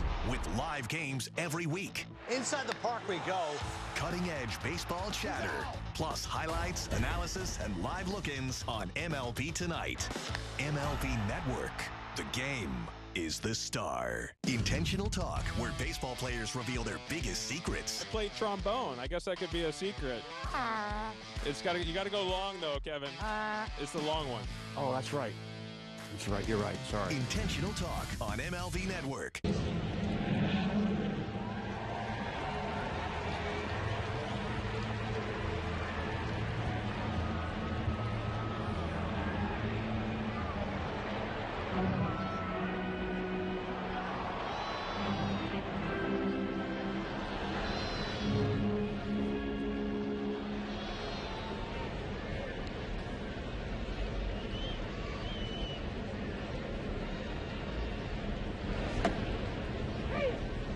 The Angels host the Atlanta Braves, and the first 25,000 fans receive an Angels belt bag, courtesy of angels.ocnavigator.org. Visit angels.com/promotions for details. Zach Netto leads off in the bottom of the 3rd and takes a strike from David Peterson. Over on Mets TV right now, Steve Galbs, I'm pointing, I see myself pointing at him on the picture over there. Yes. Netto hits a fly ball toward right field. Winker is after it and tiptoeing the line makes the catch. Wants to make sure it's in play. That's a reception. That's in. Step on a crack, break your mama's back. Something going on there. So the Mets TV booth, Steve Galbs is doing play-by-play, and Ron Darling is next to him. And Gary Cohen's off this weekend. Didn't want to see me, I guess. Yes, but Steve is here. They want you to get out of the way, it sounds like. So. Hi, Steve. Logan O'Hoppe looks at a strike. Oh, that's beautiful. I mean, you and Ron Darling go way back. Yes. Way back. Same draft. Balls and a strike on O'Hoppe as he could not hold his swing there, and it's 0-2. But as a lot of you know, I did Mets radio for 8 years and filled in for Gary Cohen myself on TV. So it's certainly that's your guy right there. And Steve's my best friend. Yeah, best friend. So it's a reunion. Well, him. Hello. From New York. I have to spell everything out. O'Hoppe, it's a fly ball to the right field line. Winker a long run as he slides to make the catch. 2 receptions in play by Winker. I get both feet down. Yes. We already established. Yeah, I know it is camp now for the NFL, and they had the first preseason game scrimmage working on his reception. Well, Tyrone Taylor came all the way over to give him a hug. I should do that to Steve. Yes, you should.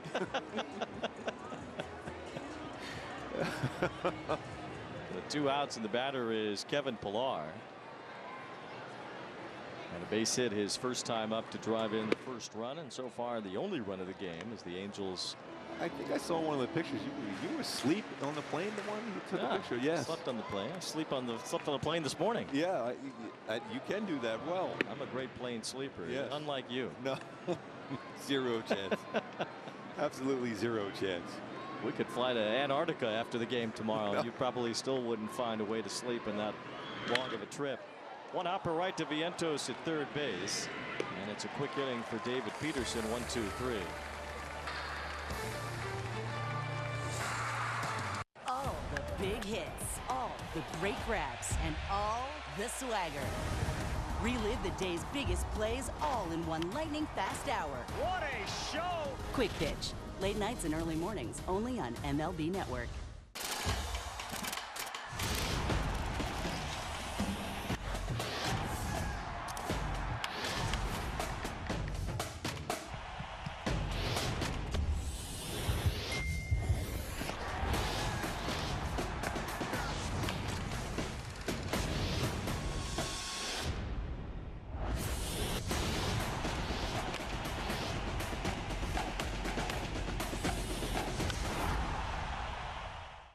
From the day's first pitch to the night's final out, MLB Network sets the stage for fans every day. So it'll be interesting to watch what happens here all season long. See the players who are making a statement. Hey, let's check out the board, folks. With live games every week. Inside the park we go. Cutting-edge baseball chatter. Plus highlights, analysis, and live look-ins on MLB Tonight. MLB Network. The game is the star.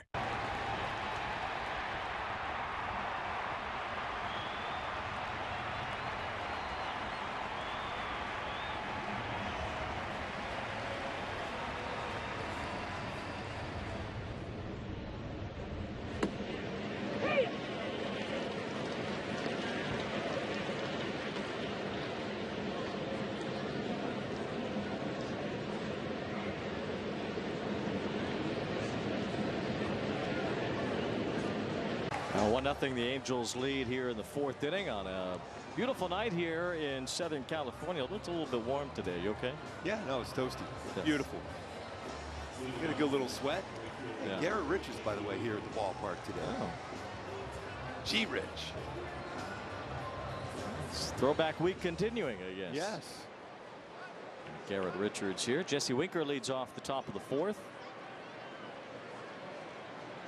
Already auditioned as a wide receiver for NFL teams. Yeah, he's done. He's got his own Olympics here at Angel Stadium over the years. No balls and a strike as Winker. It's a bouncing ball up the middle. Nice sliding stop. Stefanik off balance in time. Good play. Ah, that's good range. He got rid of it so quickly because Winker runs well. Some solid defensive plays by both teams already tonight. That's up the middle. That's going to be a base hit. Gets rid of it quickly. And a nice throw over to Shawnwell. Stefanik, nice play. The ground ball. You know, as an infielder, you're going to be busy with Soriano on the mound. Good coverage there by Stefanik. 1 out. Mark Vientos looks at a strike. Vientos has blossomed right before the Mets' eyes this year playing third base. It was supposed to be Brett Beatty's job, but Beatty had some issues both defensively and offensively at the major league level. So Vientos was sort of the next man up, getting as many reps at third base as Beatty was, and Vientos has kind of ran with it from an offensive standpoint. His defense still a work in progress, but getting better. A lot of power, though. Yeah, tremendous power from Vientos, who has hit 16 homers in 64 games at the major league level this year.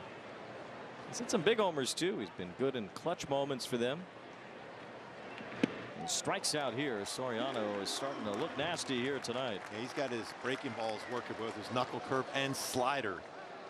Much better against right-handed batters here tonight. Great spot on that one. Get that clean 1-2-3 inning now. He's retired the first two here in the fourth, and now the batter Torrens, who struck out his first time. It's 5 strikeouts for Soriano in this one.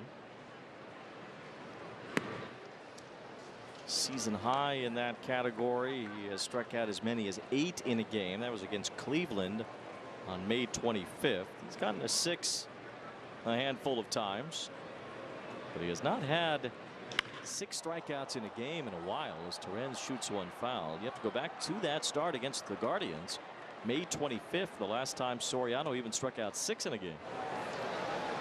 More consistent feel for the breaking ball, because you're not going to get a ton of swing and misses and strikeouts with a sinker, knuckle curve, and slider. Haven't really seen it split a whole lot today. 2 balls and 1 strike on Luis Torrens.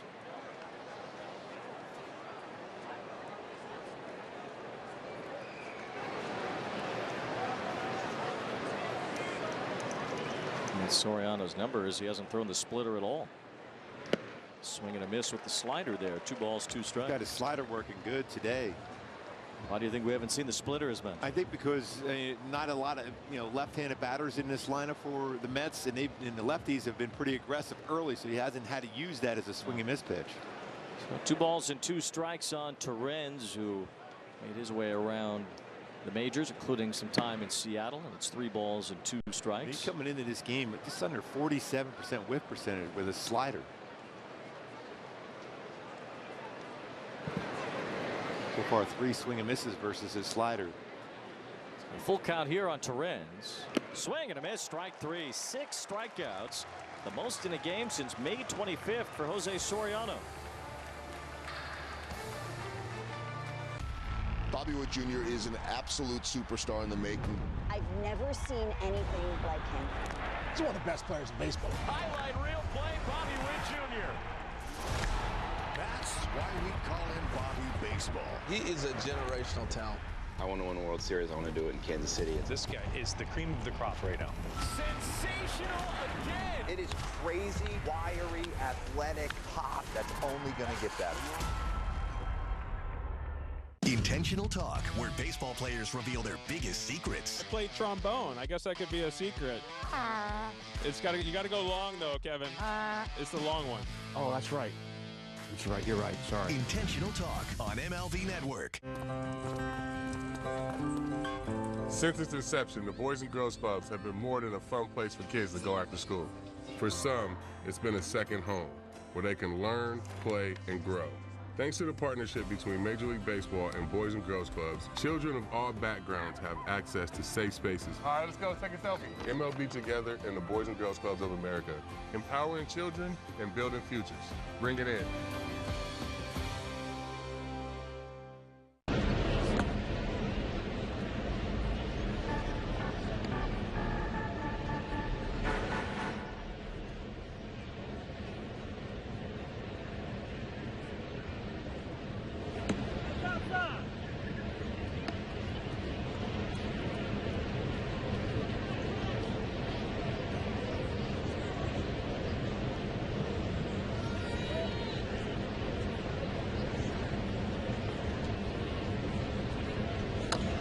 Angels baseball, where it's Japanese heritage night here at the Big A, and I'm standing by with the first Japanese-born player to play for the Angels. It's Shigetoshi. He said Shiggy. Shiggy is the nickname, but Shigetoshi Hasegawa. Why did they call you Shiggy? You know what? The first year, Troy Percival, he was a closer. Shigetoshi Hasegawa. I can't say that. Your nickname is Shiggy right away. I didn't even know, what that means. But Shiggy, okay, I take it. We planned that whole bit off the top there. Now, Shiggy, just celebrating Japanese Heritage Night here tonight, seeing how much that has grown in Major League Baseball. How do you feel kind of having an impact in that department? I mean, it's so good. I mean, you know, number one, coming back to the Angel Stadium, it's always good to me, you know. This is my home, you know. So, and, you know, like people around me, look at this. These are my body. Love that. You know.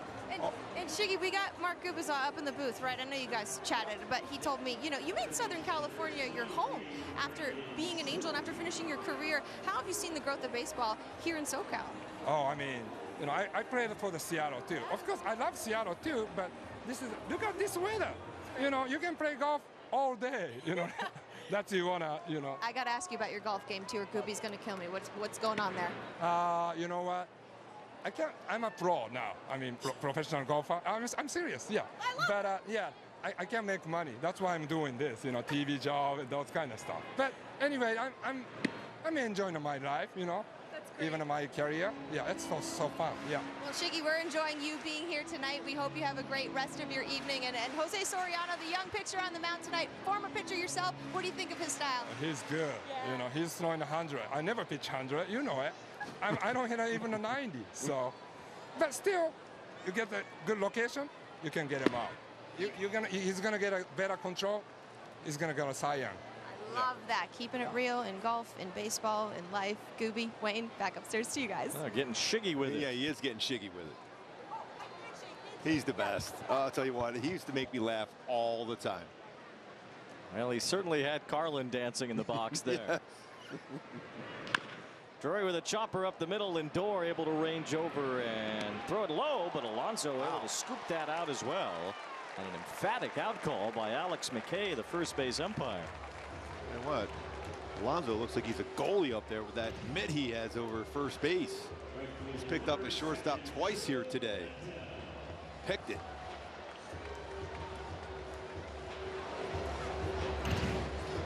So 2 up, 2 down. That is now 6 in a row retired by Peterson, who allowed a first inning run, and that's been it. Scoring on both sides has been limited so far, thanks to Jose Soriano's good effort. 6 strikeouts in 4 innings for him. He's allowed just 2 hits, while the Angels have just 3 off of David Peterson. Joe Adell is 0 for 1. He grounded out his first time. See, Adell's numbers a little bit better this year against left-handers. I think they'll ultimately, this is where Joe should thrive. He should hit lefties hard. Yeah, you would think, especially because he pitches down, whether it's fastballs or changeups. He should crush it.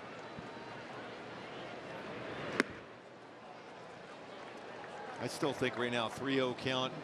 Joe's power, green light, give you a 2-0 lead that quickly.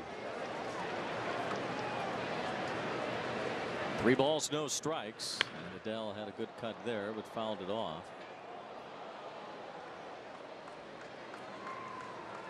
That was so cool seeing Shiggy today on the field too.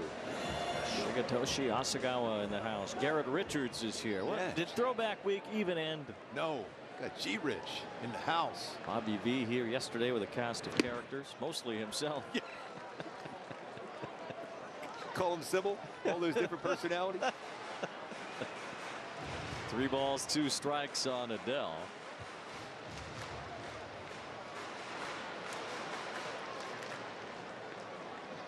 And Peterson doing all sorts of tricks with that rosin bag there, like a globetrotter. Or maybe to throw a changeup here. 3-2 on Adell. A hard hit grounder, but right at Lindor, who picks it with the backhand, and a strong throw this time to end the innings. Well, both starters have been locked in. It's 1-0 after 4. Weekday mornings on MLB Network. Wake up to baseball's hottest stories, big name guests, and a whole lot of fun. MLB Central, the show baseball fans and baseball players wake up to. Weekday mornings, only on MLB Network. Since its inception, the Boys and Girls Clubs have been more than a fun place for kids to go after school. For some, it's been a second home, where they can learn, play, and grow. Thanks to the partnership between Major League Baseball and Boys and Girls Clubs, children of all backgrounds have access to safe spaces. All right, let's go take a selfie. MLB Together and the Boys and Girls Clubs of America, empowering children and building futures. Bring it in. Marcus Lynn Betts, best player on the planet. I love watching Mookie play. On the Hall of Fame highway. It's a blessing to have those expectations. Goodness, and that one is gonna go.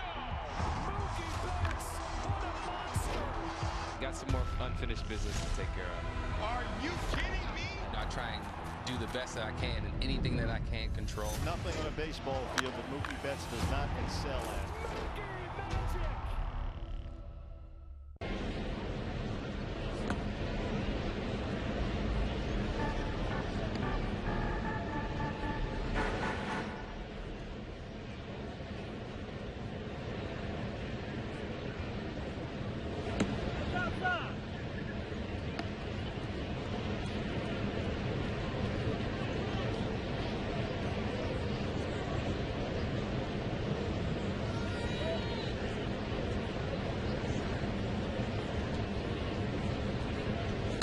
Play sense. Jose Soriano's got the punch out working tonight.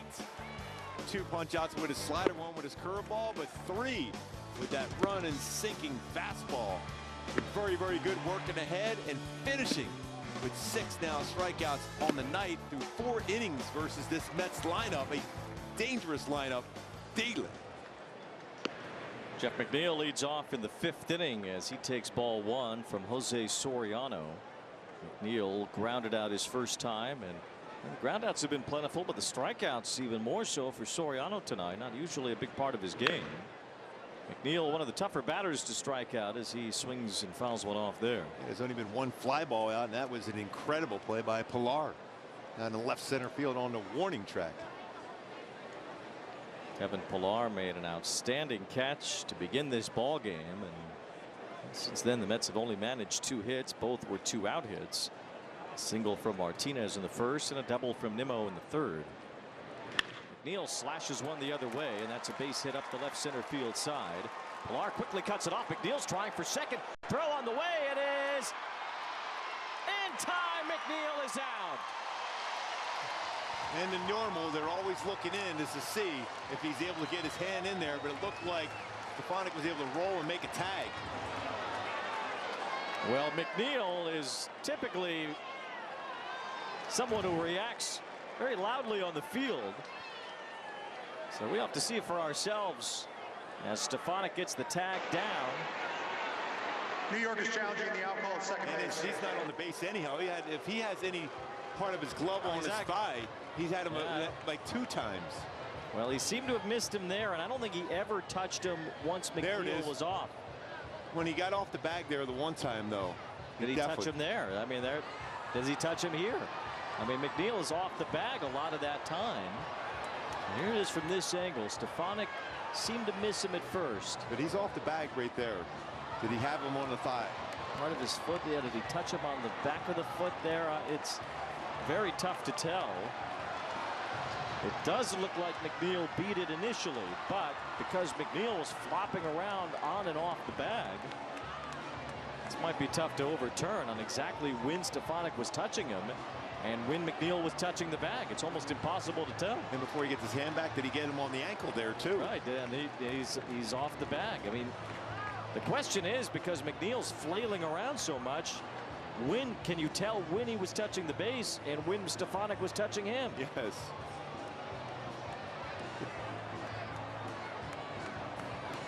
Now this will be a messy replay. We're at that car dealership right now where that thing's flying all over the place, the arms and legs. Now, I don't envy the umpires in Midtown Manhattan that have to watch back this play, as the original call in the field is out, and that's important here because they need visual evidence that McNeil was not only safe initially, but that he remained safe through the end of the play. Gordie Howe for Pilar with a catch, diving catch, a throw, and an RBI single. And it's hard to tell right there, but they don't really need to prove that. They need to prove that Stefanik didn't touch him. Yeah. After review, the call in the field stands. The runner is out. Yeah, absolutely. It has to be that way because you can't ever tell where McNeil's hands and feet are in relation to Stefanik's glove as he goes on and off the bat. What an impact in this game for Pilar. Have a game. Diving catch, an assist from the outfield, and an RBI single. I'm going to give him to Gordie Howe. All right. Yeah.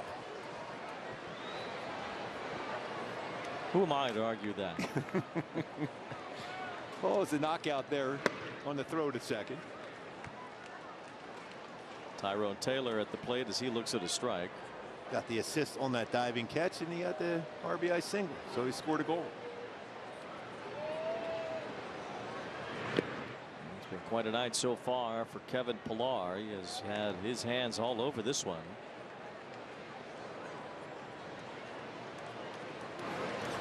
The Angels holding off the Mets for now. It is 1-0 with one out here in the fifth. Taylor drives one toward left center field. Another chance for Pilar going back. Makes the catch on the warning track. Boy, have a day. Good route to run that one down for Pilar.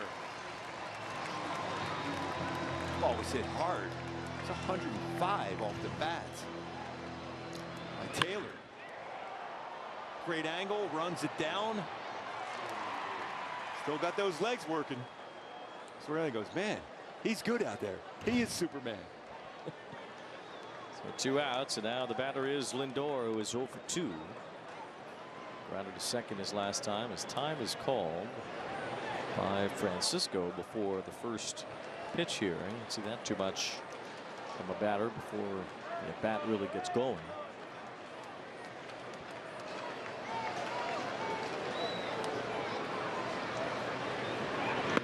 Ball 1-2, Lindor, who has been really paramount to this Mets comeback since the beginning of June 3rd, really when the Mets season started to change. They have gone 34-16, which is the best record in all of baseball. They have scored the second most runs in baseball since then, and they've hit the second most homers.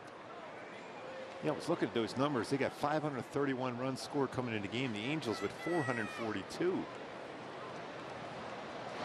1 ball and 1 strike on Lindor. On this span of 50 games, the Mets have scored 282 runs. That's pretty close to 6 runs a game for a 2-month period that has turned the Mets around and made them a viable wild card contender in the National League. And still thinking a little bit too about the East because they play the Phillies 7 more times. 1 ball and 2 strikes on Lindor. The Phillies have stopped hitting. Yeah, suddenly they are going the wrong way. They've lost 11 out of 14. They lead Seattle tonight 1-0. And the Phillies, yeah, as a team they've stopped hitting, but Bryce Harper has disappeared. Lindor loops one to center field and has a 2-out hit. It's the second hit of the inning for the Mets. And McNeil was thrown out on a try for a double. The Mets are 7 back in the division. Atlanta's 5.5. The Phillies, as I mentioned, have a lead against the Mariners tonight. The Braves did lose their game earlier, so the Mets could be just 1 game behind Atlanta if they win tonight. Well, Ron Washington's headed to the mound. Soriano at 75 pitches here in 4 2/3 innings. And nobody's up in the bullpen, so Wash just wants to talk. Yeah. Part of it too is batting. The batting average against Soriano has increased that 3rd time through. 189 first time, 233, but then 273 and eventually 313. Now that was a pretty good pitch right there. He made to Lindor. He just punched that into the outfield. Not a bad spot. He threw that one. Maybe make aware of that speed over at first base also. But you got a dangerous hitter at the plate. That's the guy you got to be thinking about. Brandon Nimmo has exercised his extra base hit prowess this year at the plate. Nimmo has 65 RBIs, which leads the Mets. Lindor has 22 stolen bases. When he runs, he usually gets there. He has only been caught 3 times. To go with his 22 home runs, thinking about another 30-30 year. Nimmo on the first pitch, it's right at Shawanoa. That's what Wash said. Get a ground ball to Shawanoa and finish off the inning. Wash magic. Back at it. 1-0 Halos. How you get healthcare matters. That's why millions of guys trust Hims. For mental health, ED, and hair loss, Hims can help. Through a free online intake at hims.com, you can hear back from a licensed provider in hours instead of waiting weeks. Plus, through the app, you can control your shipping, access curated content, and message your care team at any time. Premium care, ultimate value. Find your doctor-trusted treatment 100% online. Get started today at hims.com. Ooh, that's a lovely view. What are you two looking at? Tip pick. What did you say? Tip pick. Tickets to the show with no hidden fees. The salty air, the golden light, reflections of who you were, who you are, and who you're becoming. Luxury meets performance. Peter Millar. How many pairs of Tecovas boots is too many pairs? Not sure. How much fun is too much fun? Find your next pair or two at Tecovas. All the big hits, all the great grabs, and all the swagger. Relive the day's biggest plays all in one lightning-fast hour. What a show! Quick Pitch. Late nights and early mornings, only on MLB Network.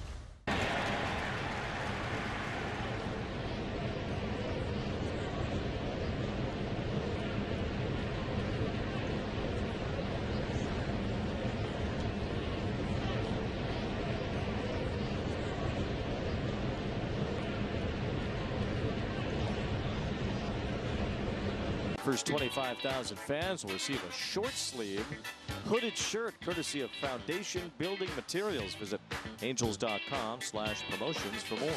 Tremendous giveaways this season. Kind of sad at the broken back ground ball and a good spot for Theis. It gets by Vientos. Look at that down speed. The left field line, and Matt Theis on a broken bat check swing has a double. That was a rocket double. He was talking about it last night, about his speed. He don't even want to look in. He knows everyone's going to be laughing at him. Crush that baseball. Right down the line.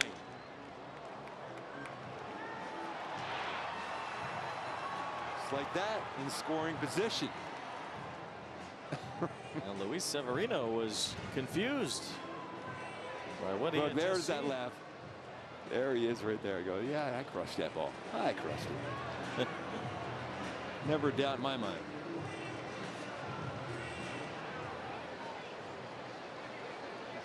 The Angels now with a chance to add to their lead. Michael Stefanik had a base hit his first time. Alonso's all the way in at first. Well, the way that Stefanik hits the ball the other way, that's a danger zone for Alonso. Yeah, I mean, he's a contact hitter. He hits the ball that way a lot.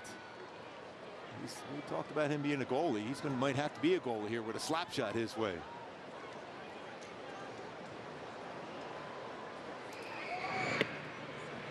One ball, one strike on Stefanik, who slapped a base hit to right field his first time. Alonso thinking, even expecting that a bunt could be coming, but so far Stefanik has not shown bunt. And now Alonso backing off a little bit. One ball, one strike. Peterson nibbles on the inside corner there, and it's 1-2. Good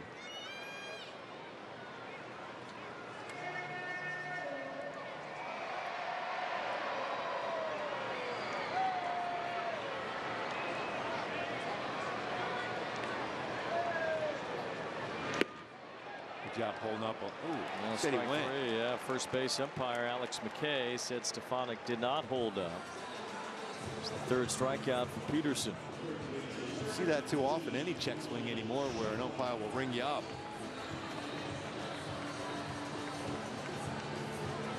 He's trying to punch that ball the other way.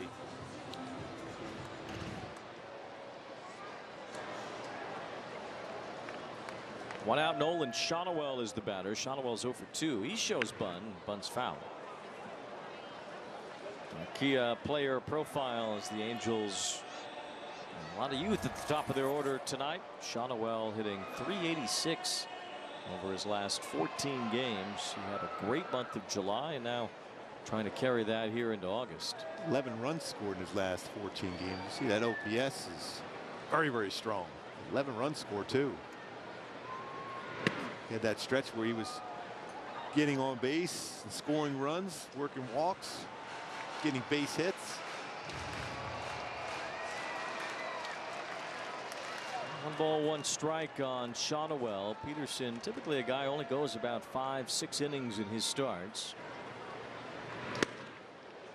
Misses upstairs. It's 2-1. Looks to ride that 4-seam fastball upstairs. The big guy, 6'6", from the Denver area initially. Shotwell hit a bouncer, long bouncer to first. Alonso has to run to the bag. As Peterson was a little late to cover, and Alonso gets the out. So 2 down, and Theis now at third base. Now Peterson's dad was a renowned horse trainer. He trained Seattle Slew. He took over after the horse won the Triple Crown in 1977. He was with Seattle Slew for a long time. And wow. Impressive. Yeah. Looks like maybe a little bit awkward going over to first base. Yeah, it looked like he was a little late getting over, and now the Mets trading staff comes out. Carlos Mendoza, the manager, along with Joe Golio, one of the athletic trainers, and Jeremy Hefner, the pitching coach as well. Peterson says he's okay. He'll continue on here with 2 outs and a man on third.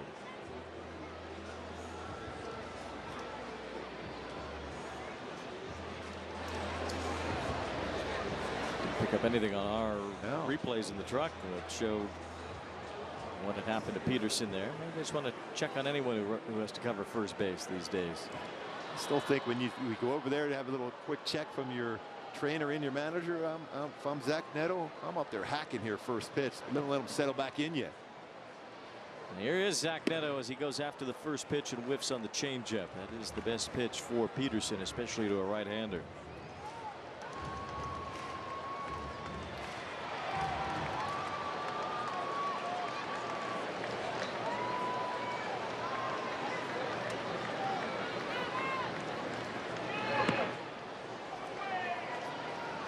Ball, 1 strike. Only Elliot Ramos of the Giants has had a better batting average against left-handed pitching than Zach Netto has.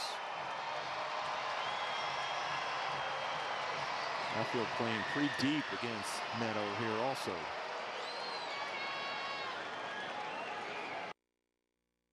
.17 the average for Netto against lefties, and he adds to it with an RBI single here in the 5th.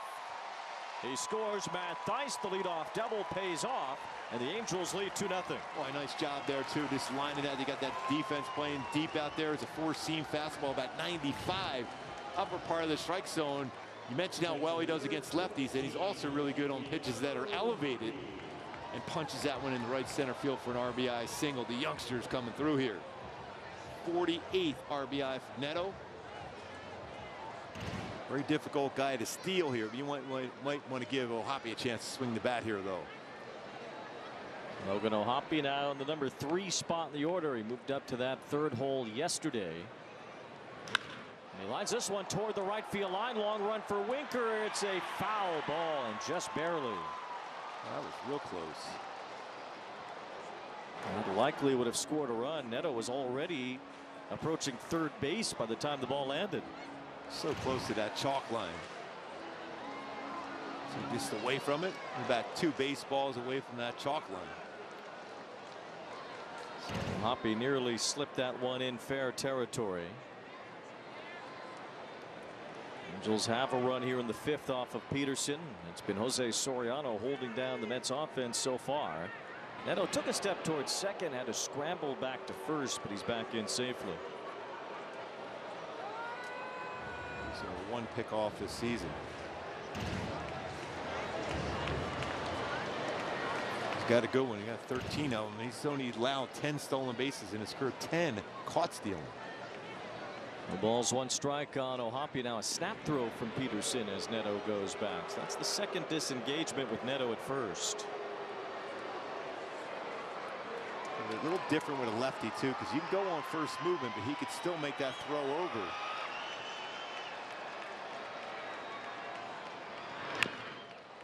0-2 on Ohapi. Now you might think about taking a shot on an 0-2 count now.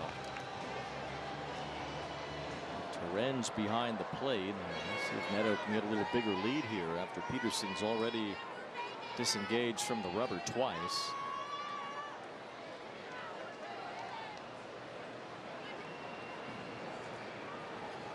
Fairly small lead. And Ohapi strikes out, twisted around on the slider to end the inning. Angels had a run. RBI with 2 outs from Zach Netto makes it 2-0. Do you think a man has ever used Blue Chew with you? Yeah, my boyfriend, he uses it all the time. Proudly. Oh my God, so he's like subscribed to that? Yeah. Really? And you like it? Oh, it's on my card. Babe, really? Girl, I have needs. What do you mean, really? So you pay for his Blue Chew? It's like an investment in myself. See, so you're just supporting him. Of course. And in turn, he's supporting you. He's taking care of me, if you know what I mean. Oh, I like that. Okay. I'm Livy Dunn, All-American gymnast and Viore athlete. When you travel and train as much as I do, you find happiness where you are. On the mat or on the sand, movement and comfort are essential. That's why I live in Performance Joggers by Viore. Made from DreamNet fabric that's made of 89% recycled materials, effortlessly soft and made to move as much as I do. My happiness starts here, in the softest joggers on the planet. When we started Warby Parker, we just sold glasses, and only online. But people liked them, a lot. So we offered more things, like sunglasses and contacts. And then we thought, what if we sold eyewear online and in stores? So we did that. And now we have stores in neighborhoods all over. There you can chat with friendly opticians and get eye exams from top-notch doctors. Now, no matter where you go, we've got your eyes covered. You want to take a shot at the next level? Well, this is it. What you've been waiting for. All that work, the sweat, the sacrifice. It's not a question of can you do it, but can you do it when all eyes are on you? Ballpark on Saturday at the Big A. Fireworks afterward as well, as the Angels have a 2-0 lead against the Mets. Trying to even up this series at a game apiece. And Logan Ohapi fan, yes. We like to see it with the City Connect jersey as well. JD Martinez leads off the top of the 6th inning. He has singled. He's been hit by a pitch. Earlier today, the Angels players, coaching staff got a chance to go out and meet and greet, take some pictures with season seat holders for the Angels today around 4 o'clock. No balls and a strike on Martinez. Look, he was close to going on that one. Yes. Did 0-2. Good event for the Angels season ticket holders before the game here today. Martinez has been on base twice. He has singled and been hit by a pitch. Good cut there, and it's 1-2, or still 0-2 rather. And that slider on the inside part of the plate, not exactly where he wanted to throw that one. This is the beginning of a very long road trip for the Mets, and they also have a couple of West Coast trips in the month of August. Martinez lays off there. It makes it interesting for a team that's trying to contend with a lot of travel still to go. The Mets are here at the Big A through tomorrow's game. Then they have to go to St. Louis for one makeup game on Monday. Martinez chops it to the left side. Brandon Drury is there running through to first for the out. There's one away here in the 6th inning. Good power sinker there. Slow roller, soft contact. Brandon Drury able to make the play on that one. Another ground ball out for Soriano. So they come out here to California. They go to St. Louis for 1 day. Then they go to Colorado for 3. Then they go to Seattle for 3. And then they make their way all the way back to the East Coast to start what's a long homestand after that in New York. This is quite a journey the Mets are on to start things off in August. And then later in August, a huge trip for them. They have 4 in San Diego, 3 in Arizona, and then 3 in Chicago against the White Sox. They need to make some hay on that road trip. It's going to be a grind for them.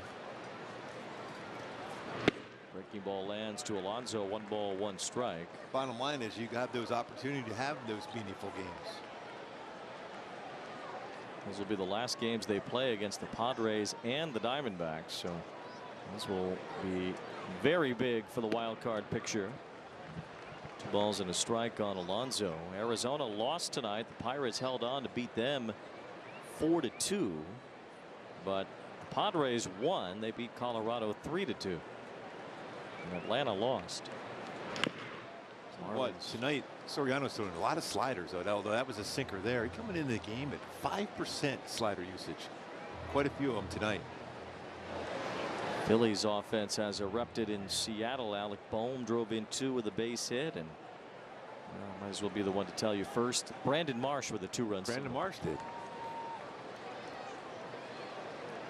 And you'd find out eventually, sooner or later. I wanted it to be me to tell you.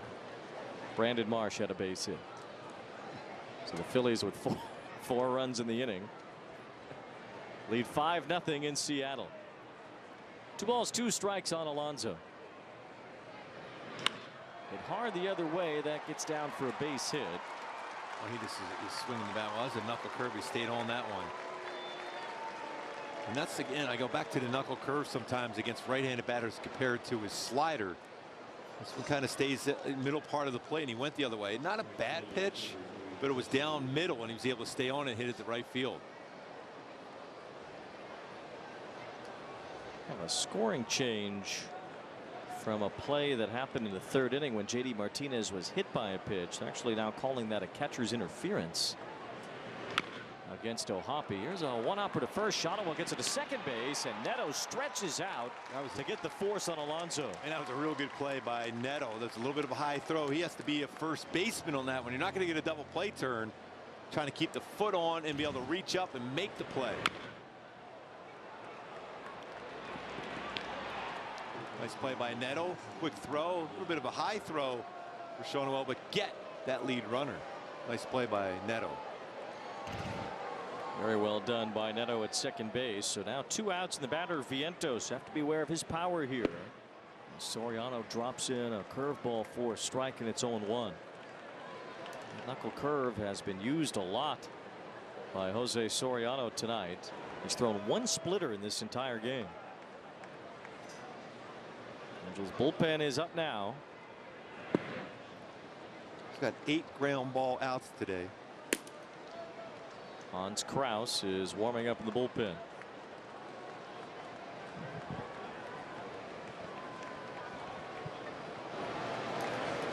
Vientos struck out his last time. He's also grounded out. 1 ball, 1 strike. And now it's 2-1 with Torrens on deck. Torrens has punched out both times he's come up. It's a big pitch right now because you're facing a batter with a lot of power. He's sitting on a pitch. He's going to be sitting on a sinker. There's a curveball that just missed. So now 3 balls and a strike. Soriano's at 91 pitches, trying to get through 6. His season high in pitches thrown 100 came July 23rd in Seattle. There's ball 4. So now a walk and a decision coming for Ron Washington. Soriano has handled Torrens tonight. He has struck him out twice. And it will be Barry Enright going to the mound, so Soriano will at least face 1 more hitter.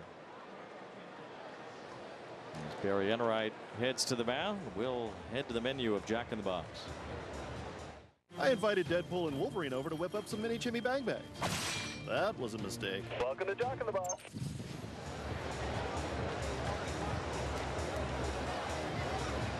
Jose Soriano in some heat here as the Angels try to keep this lead through the 6th inning. So far, Soriano's gone 5 2/3 without giving up a run. A little bit of traffic. He's pitched around it any time the Mets have had men in scoring position. And last night, the Mets were 3 for 18 with runners in scoring position, but scored enough to win. Tonight, they're 0 for 2.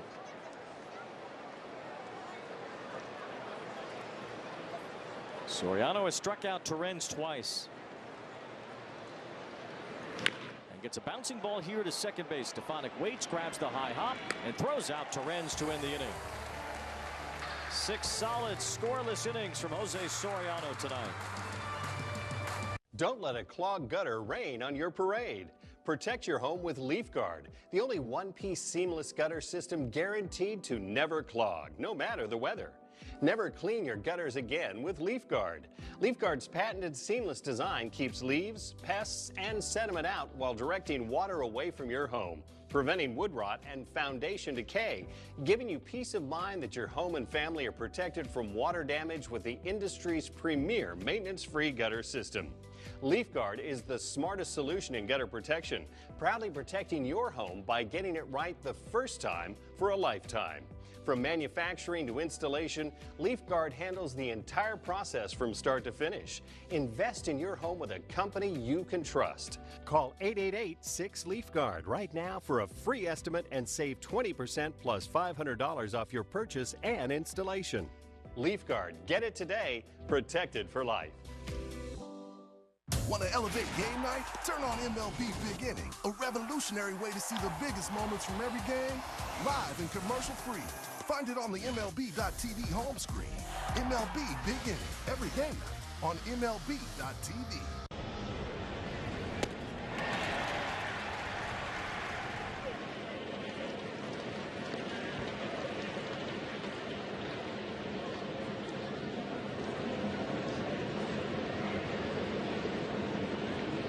Look at our T-Mobile coverage cam. Well, Kevin Pillar's had things well covered tonight. That range out in left center field on the dive and controls the baseball. And then an RBI single for Pillar, scoring Halo's first run of the game, and then showing off that arm in left center field, right on the bag for Stefan to be able to tag McNeil. Doing it all.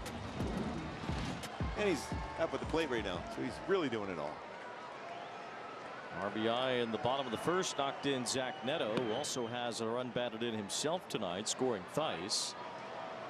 Matt Theis's excuse me swing broken bat double might be a big play after all in this game, as the Angels now lead by 2. Well, he's going to tell you tomorrow that was a line drive. Well, he can tell me whatever he likes.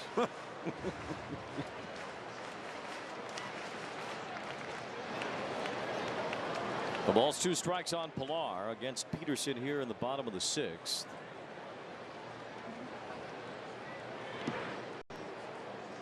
Jose Soriano made it through 6 innings, and he's probably finished 6 strikeouts, 9 ground ball outs, and he's able to pitch out of any potential trouble that he got into tonight. Well, I love this stuff. His knuckle curve and slider were really, really good. You mentioned he didn't throw, but what, 1 splitter. Little looper toward left center field. Nimmo comes in to cover that ground and make the catch. Nimmo has played a lot of center field in his career, now in the corner outfield spot, and made that play 1 out. That sink, though, he had on his fastball today for Soriano was special. Again, getting another ground ball out.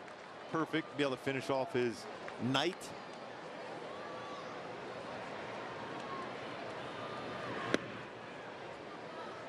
Nine ground ball outs today for Soriano. 6 punch outs, his most since May 25th in a game. So here's Taylor Ward with 1 out. Ward has a base hit tonight. David Peterson trying to get through 6 innings as well. He's done that a couple of times this year. His longest outing 6 2/3. That was June 4th in Washington. Ward turns on it and grounds it to Vientos. 2 up, 2 down. Anyways, Kevin Pillar was the only outfielder that Soriano let play today. Made a couple plays in the outfield, a good throw in. Everyone else, okay, you were all right. Just relax out there. Well, that's a good thing for the outfielders. There's Brandon Drury, who is 0 for 2. Drury has struck out and he's grounded out. And the average and OPS continue to go south for Brandon Drury. He takes ball 1.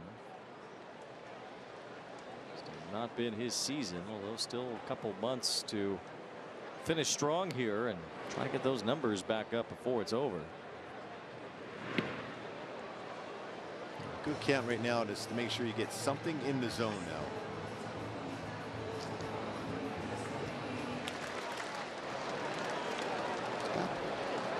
Got 65% fastball rated 2-0. Drop the sinker there. 3 balls and no strikes. Drury's last extra base hit It was May 8th.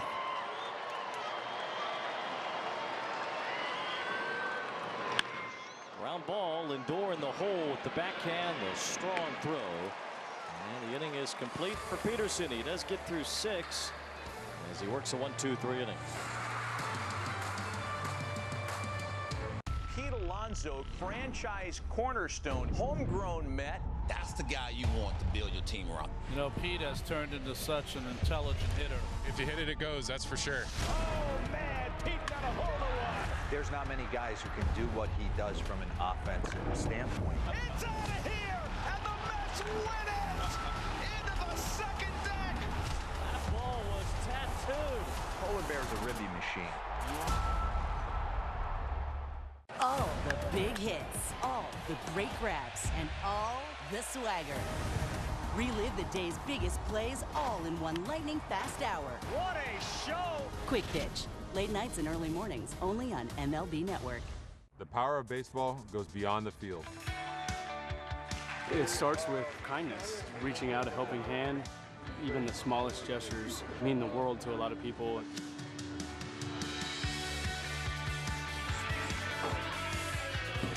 Stand up to cancer. Together. Together. Together. Together.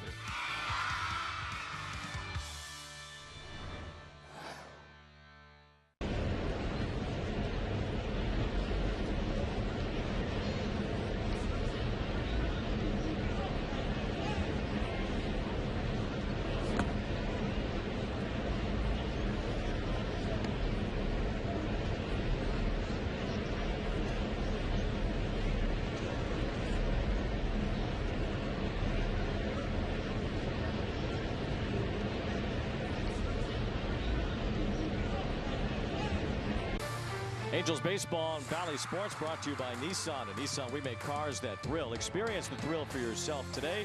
Shop NissanUSA.com. And by Spectrum. Get Spectrum Internet, mobile, and TV. Visit Spectrum.com for details. Jose Soriano gets a big pat on the back and a hug from Ron Washington after 6 scoreless innings against a very good offense tonight. And now Hans Kraus will try to protect the lead. Jeff McNeil leading off, takes ball 1.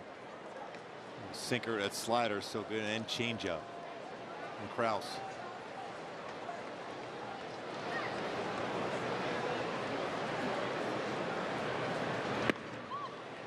Got the benefit of that one there.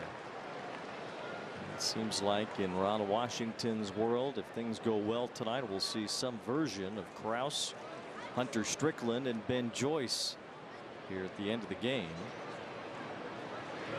You wonder if things stay as is right now, if it starts off with potentially Hunter Strickland in the 8th and then Ben Joyce in the 9th. It has been just the opposite, depending on where you're at in the lineup too. That's where you're seeing Ben Joyce coming in. The 8, 9, and 1 batters due up here. McNeil, then Taylor, then Lindor.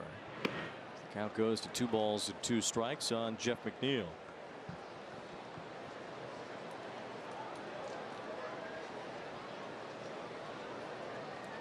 McNeil with a base hit his last time. The Mets have 5 hits. 4 of them singles off of Soriano as McNeil dumps one foul. This is where McNeil is at his best, just fouling pitches off. He was a very good golfer growing up. He actually was close to playing golf over baseball.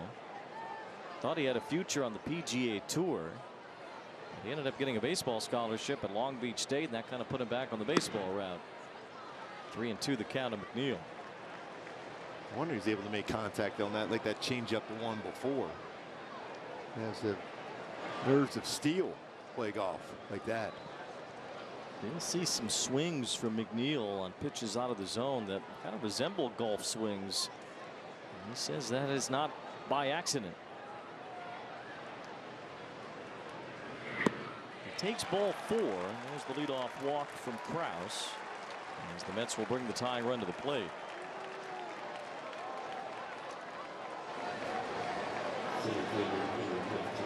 Worked ahead of him and then ended up walking him. Got off a couple tough pitches trying to finish them off. It'd be easy to roll a double play with Taylor the way he runs. He's hit into 4 double plays this year. He's 0 for 2. As Kraus misses inside. So 1 ball, no strikes on Kraus, and O'Hoppe will go out for a visit. And Hans Kraus first got to the big leagues, and now Ron Washington follows as well.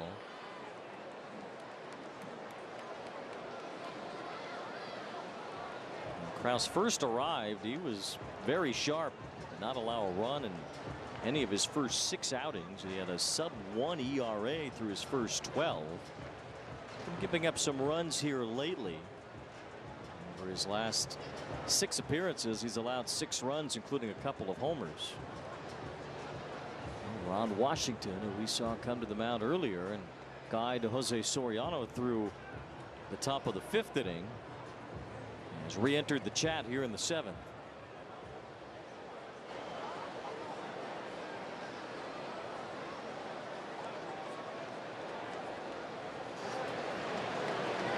Ball, no strikes on Tyrone Taylor. Taylor, another local kid out of Torrance High School, as he takes a strike. Drafted by Milwaukee, he was a 2nd-round pick out of Torrance High School. If he didn't go there, he was going to go to Cal State Fullerton. Ball, 1 strike, as Taylor fouls one off.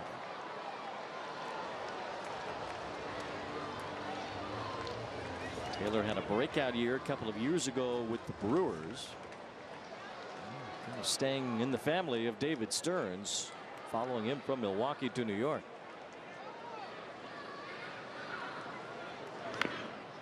That's not the spot you want to throw that slider. He's got a good slider. He understands that he's going back there, maybe get to that rosin bag or just to regroup and make sure he gets that slider going down and away. That's spun on the inside part of the play. That's a dangerous spot. But you can make that quick adjustment on it though right now. Make a perfect pitch. 1 ball, 2 strikes. And a throw to first. Shonowell grabbed it. Antoine Richardson, the first base coach for the Mets, trying to get out of there.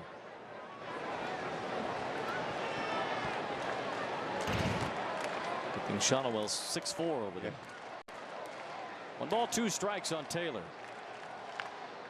Foul toward the Angels dugout. Back inside with a 94-mile-an-hour sinker.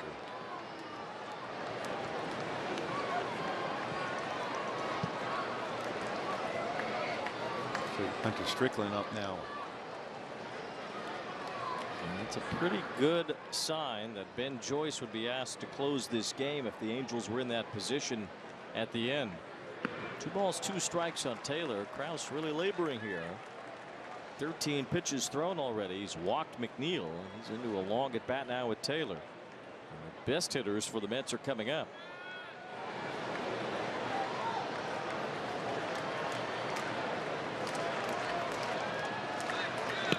That's in there. Strike 3 call. Already had him looking slider. Paints a fastball. That's a nice job by O'Hoppe.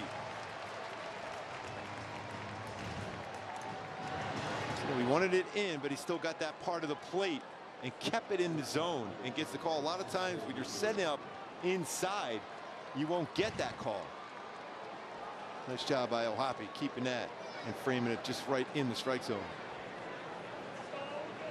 So 1 out here is Lindor, who's 1 for 3. And a strike over the outer part of the plate to Lindor. Had a base hit his last time. He should have had an extra base hit to start the game if it weren't for a Superman dive by Kevin Pillar. The best catches we've seen all year. And now Lindor dumps one towards shallow left. Netto won't chase it down, and Taylor Ward can't get it either. So Lindor finds a good spot, a bloop base hit, and the Mets have some action again, 1st and 2nd with 1 out. Yeah, 2 hits for Lindor, and he hasn't exactly hit either one of them hard, but the one he hit hard was caught by Pillar.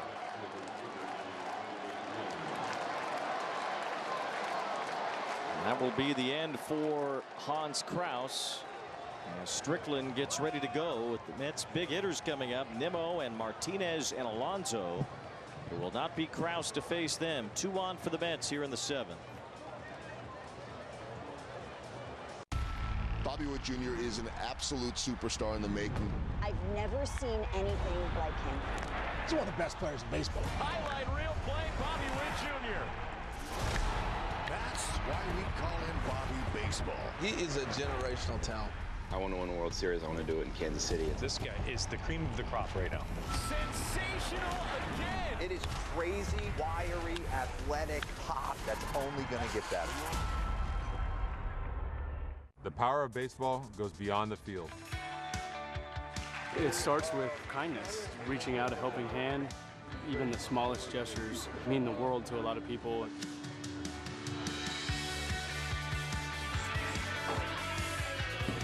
Stand up to cancer.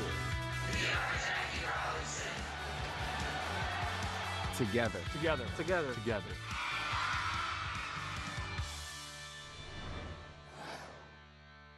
All the big hits, all the great grabs, and all the swagger.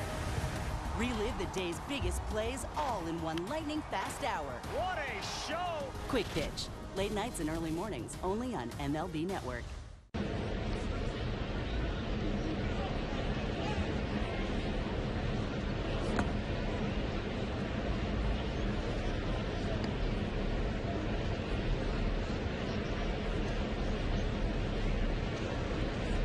Angels baseball sports brought to you by your Southern California Lexus dealers. Experience amazing. And by Pechanga. Play your perfect combination at Pechanga. Conveniently located right off the I-15 in Temecula.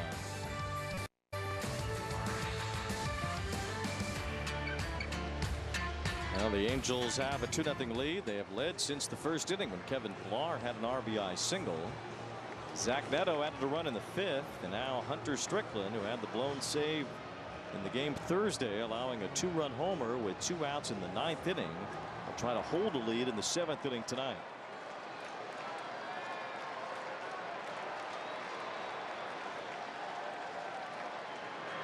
Swing and a miss by Brandon Nimmo. That #1 pitch, his slider. He knows that, how important that is to be able to get that one in there.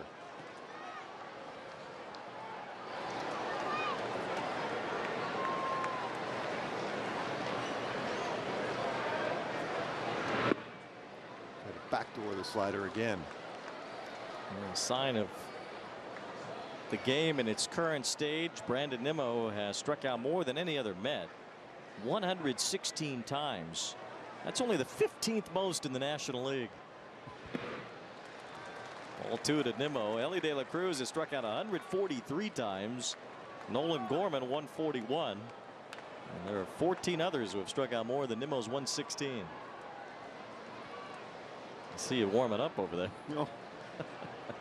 No, I'd rather see him hit a double play than a strikeout here. It's a breaking ball. Upper part of the strike zone, not called a strike though. That's an upper quadrant. That's a strike. I mean, it's right there, or you can see it touching that upper part of the strike zone. Strickland doesn't get the call. It's 3 balls and a strike on Nimmo. Rocket foul scatters the front of the Mets dugout. That one right there, he had to throw to make sure it was a strike. Now he's got that chance now to be able to go to strikeout slider. Nimmo with a double earlier as the Mets' only extra base hit.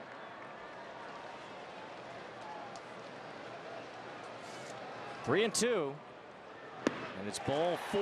So Nimmo walks. The Mets load the bases, and it's the very dangerous J.D. Martinez striding to the plate.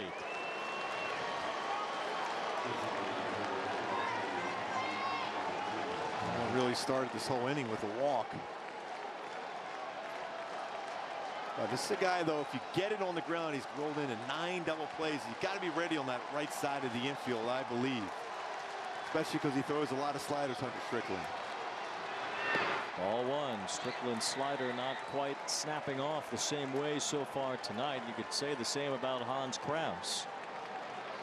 Jose Soriano did a very nice job keeping this Mets offense off the board. Now it's troublesome in the 7th. Martinez trying to hold his swing. He did ball 2. Yeah, really dangerous spot there. It was a good take. He almost got him to go after that one.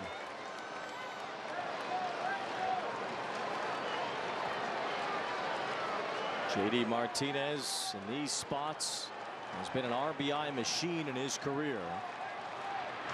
And he drives this one toward left center field. Pilar is back for it, out near the wall. It's a grand slam for JD Martinez, the 10th of his career, and the Mets have the lead here in the 7th.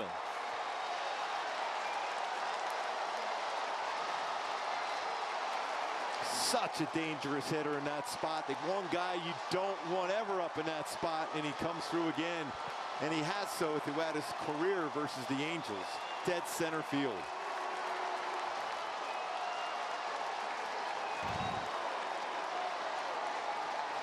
Well, when the fastball was down, and was able to lift that low pitch and get it out. The guy that can get a double play ball. But he lifted that baseball in the air. 106 off the bat. For the second time in the last week, Hunter Strickland has allowed a back-breaking home run for the Angels. It was Jake Cave who got him in the 9th inning the other day for a game-tying shot. And it's Martinez here in the 7th with a go-ahead grand slam. As the Mets score for the first time tonight, and they score in the biggest way possible. 4 with 1 swing.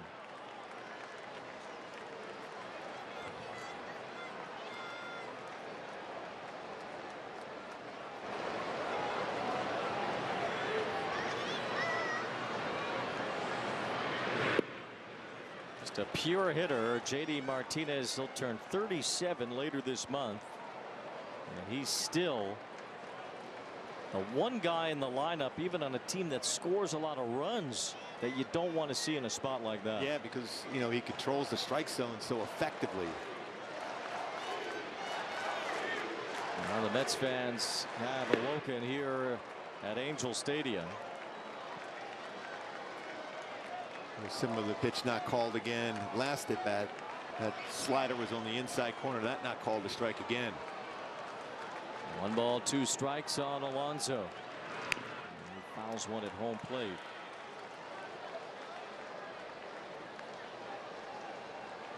Martinez now 12 homers on the year, 52 RBIs. Has not really had a fully healthy year and signed late anyway, so he hasn't played a full season. He had a huge year last year as a Dodger.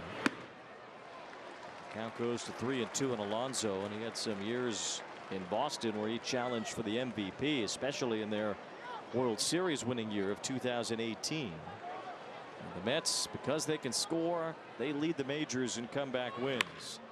There's a fly ball to left from Alonso. Ward barely had to move. 2 outs.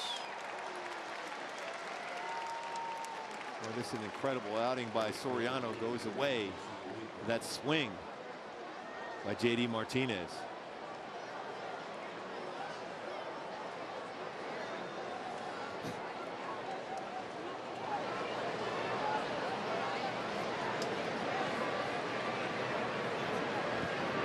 Jesse Winker is at the plate as he takes ball 1.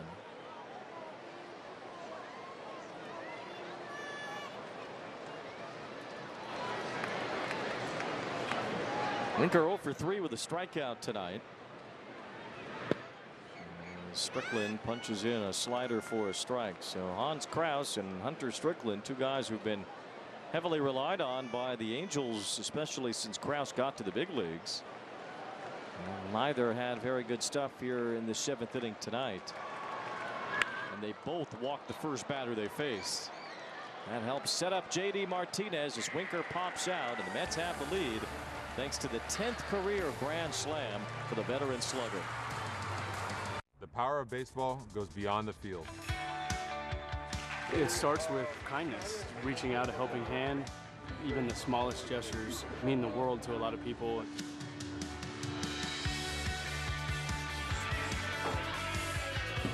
Stand up to cancer.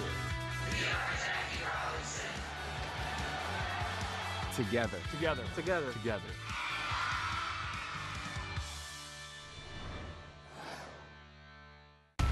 Bobby Wood Jr. is an absolute superstar in the making. I've never seen anything like him. He's one of the best players in baseball. Highlight reel play, Bobby Witt Jr. That's why we call him Bobby Baseball. He is a generational talent. I want to win a World Series. I want to do it in Kansas City. This guy is the cream of the crop right now.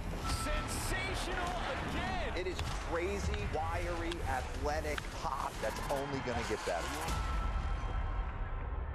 Intentional Talk, where baseball players reveal their biggest secrets. I played trombone. I guess that could be a secret. You got to go long though, Kevin. It's the long one. Oh, that's right. That's right. You're right. Sorry. Intentional Talk on MLB Network.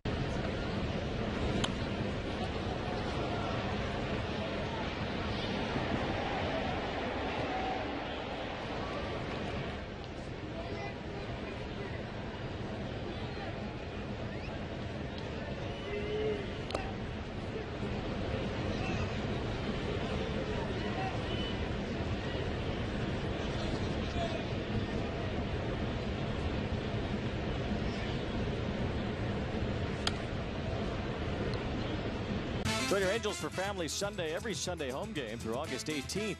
Visit the Gate 5 Courtyard for fun activities and stay after the game for Kids Run the Bases. For a full list of Family Sundays presented by Yakult Probiotic Drink, visit angels.com/promotions.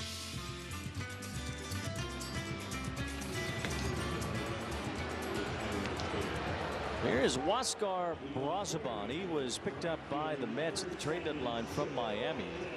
It seems like David Stearns has been this chef all season long, trying to cook up a good bullpen, and he's using every ingredient that he could possibly find. Now, Brazoban is the 36th different pitcher the Mets have used this year. Some of them have been starters as well due to various injuries, but a lot of them have been relievers.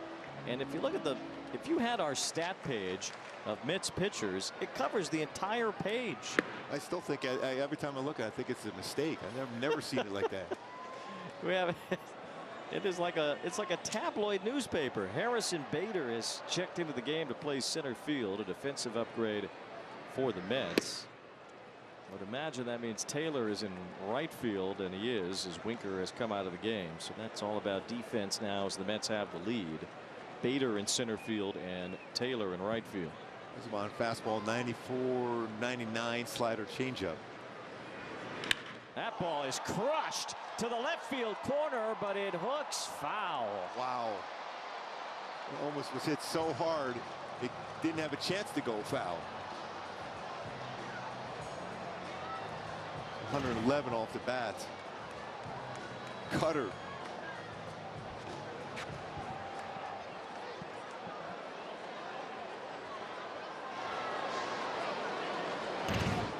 The ball was crushed. Now to try to stay short to the baseball right now for Joe Adell. Good take.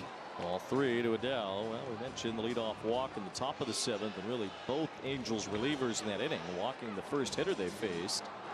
Got them in hot water. J.D. Martinez brought it to a boil with his grand slam. Now Joe Adell takes strike 3 on a pitch that looked off the plate. Ball's off the plate on that one. See where that's up. Nice job of just keeping it there, but it's off the plate. Close enough, though. You have to think about swinging. 1 out. Brazoban strikes out the first batter that he faces. Now Matt Thaiss takes a big hack and comes up empty. We'll see Brazoban with a good changeup. That looks like his pitch he likes to go to, especially for a swing and miss. Brazoban was originally in the Rockies organization a long time ago. He's 34. He signed in 2011. He didn't get to the big leagues until just 2 years ago with Miami.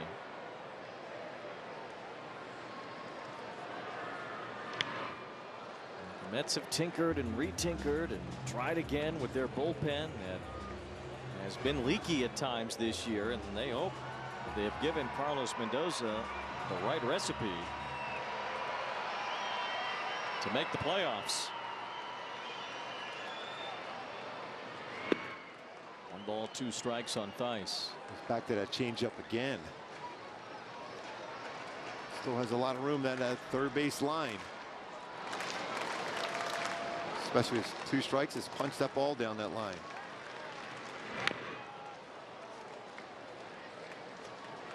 Another change up.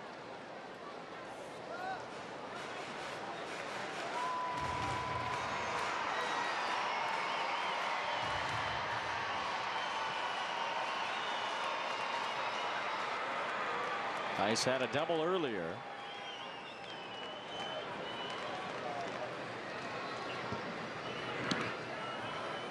That was a cutter. That was an odd break to that cutter, going the opposite direction. Most cutters would go to a lefty from a right-handed pitcher.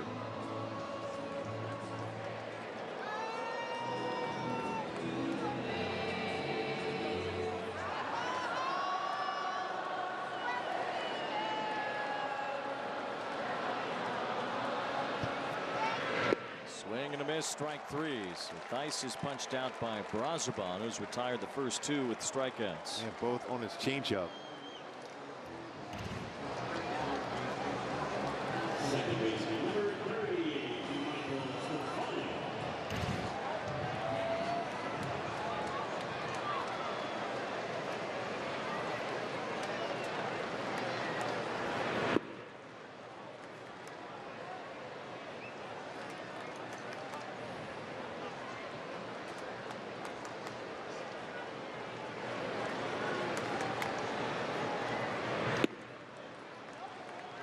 It's down by 2. Base hit right here. Bring Shonwell to the dish.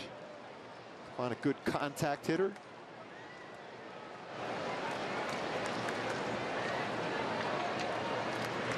Two balls, 1 strike on Stefanik, who has a base hit tonight. Angels got a couple of runs off David Peterson. They'll need a couple more off the Mets bullpen to try to come back now.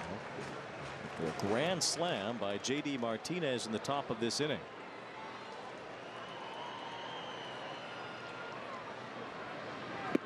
Two and 2 on Stefanik. Good crowd tonight, probably in the neighborhood of 35,000 or so. Good chunk of Mets fans on the first base side. We heard them when Martinez's ball left the yard.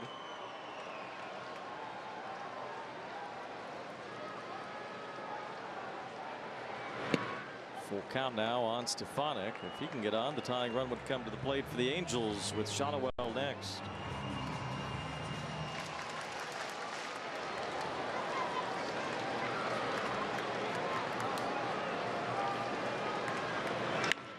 Looping fly ball left center field. It gets down for a base hit. Bader got to it as quickly as he could, but Stefanik has his second hit tonight. Brings that tying run to the dish now, and Nolan Shonwell has been really good over his last 14 games. Started to show some more power as well. Jeremy Hefner, the Mets pitching coach, heads out to the mound. 305 versus changeups, by the way. Solid. Shonwell slugging about 373 versus changeups, all speed.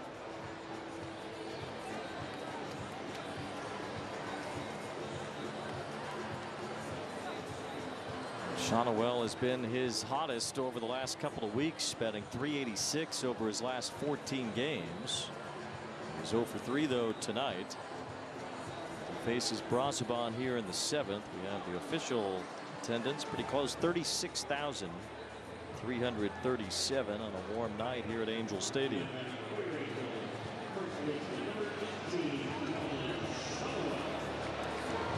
Probably would have been 35 if it weren't for the 1,500 Mets fans or so on the first base side.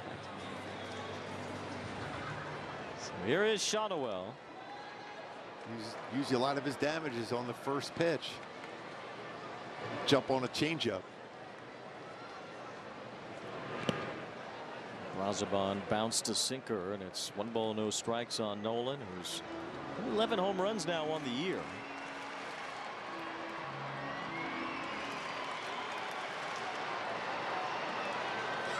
There's 6 players on the Angels this season to reach double-digit home runs.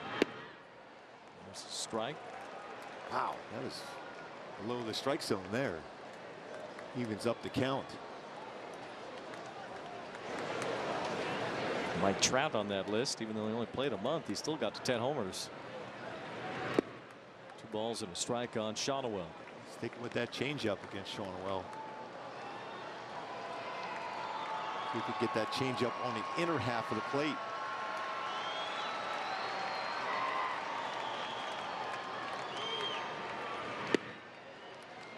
One touches the bottom part of the zone for a strike on a fastball. So Brazoban gets even, 2-2. Shadowell being patient here. After a 2-out base hit from Stefanik in the 7th.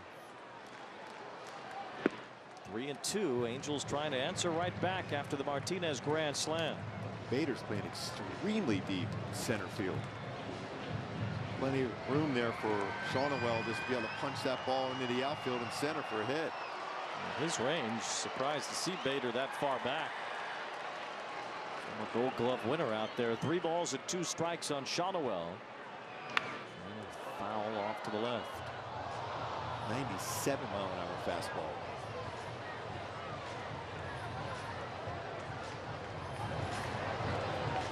And if he tries that 3-2 changeup, 60% of the time he will throw that. Stefanik will take off. Another 3-2 pitch coming. And it's ball 4. So the changeup misses. And the Angels have runners on first and second with 2 outs. Zach Netto coming up. Now, if the lineup changed from Ron Washington tonight, not only does it give Netto and O'Hoppe more at bats, it gives them more serious at bats in high leverage situations. The top of the order getting opportunities to change the game, and now Zach Netto can change this one here in the 7th. Yeah, he's got the power to do so, and he's done some of that magic at the Big A this year.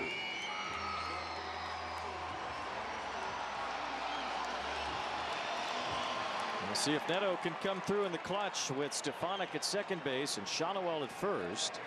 Zach moving up to the number 2 spot in the order with Logan O'Hoppe behind him hitting third. Netto takes ball 1.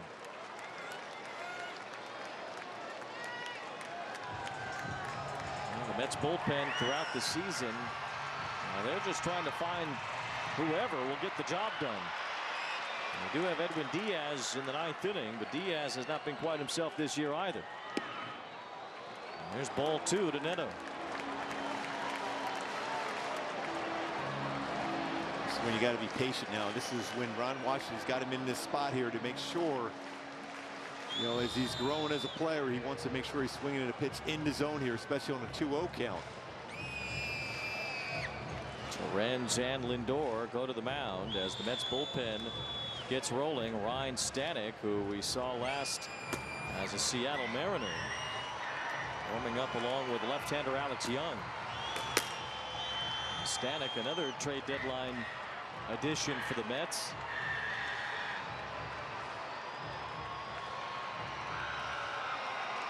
And with David Stearns, and the Mets don't want is that pot to boil over, and their bullpen cost them a playoff spot.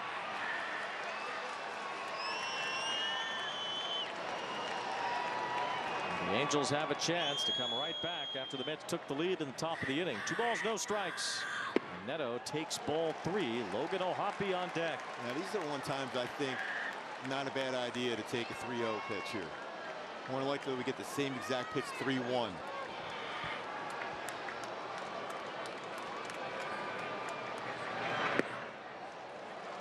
Cutter clipped the inside corner.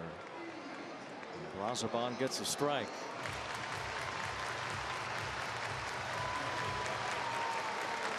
Tying runs on base. Angels trying to fight right back.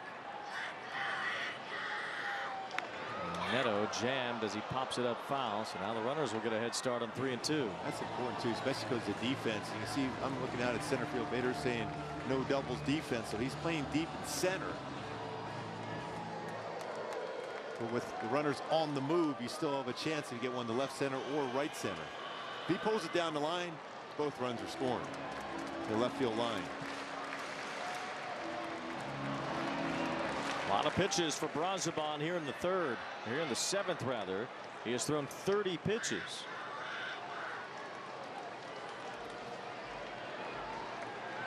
Number 31, a 3-2 to Netto. Cued foul toward the Mets dugout, first base side. The cutter upstairs. Netto was a bit out in front of it.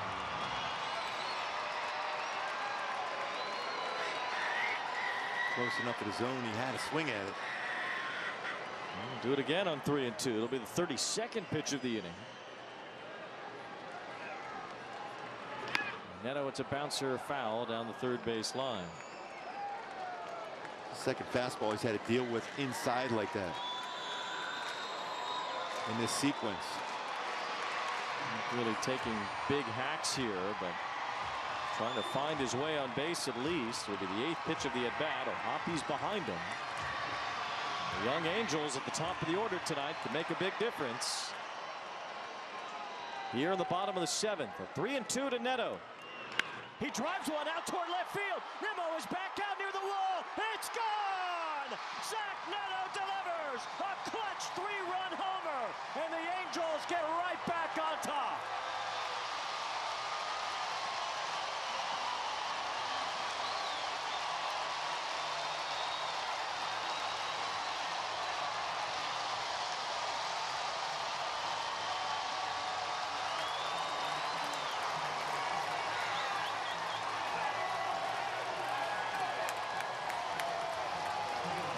Netto was magnificent in that at-bat. A 3-run go-ahead blast. The kids are all right. What a shot. That got out so quickly. That's 109.2 above your FM dial.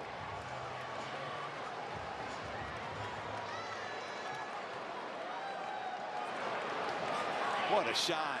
Crowd loving it. Well, the Mets bullpen pot has boiled over here in the 7th inning. Just a great at-bat by Netto. Finally got a pitch he can drive, and he drove it. 391. Oscar Brazoban has given it up. The Angels are back in front. Now Hoppy breaks his bat, rolls one to third. Vientos charges. No chance. He has no chance indeed, as Logan O'Hoppe has an infield hit. How about the kids in this inning? Boy, after a long at bat, looked like a cutter that stayed on the inner half. He fouled off a couple tough fastballs in. Jumps on that one, brings the hands, and he gets the lift on that one. 109.2. Magneto. Big Papa. Oscar. All the names you can call him on that one.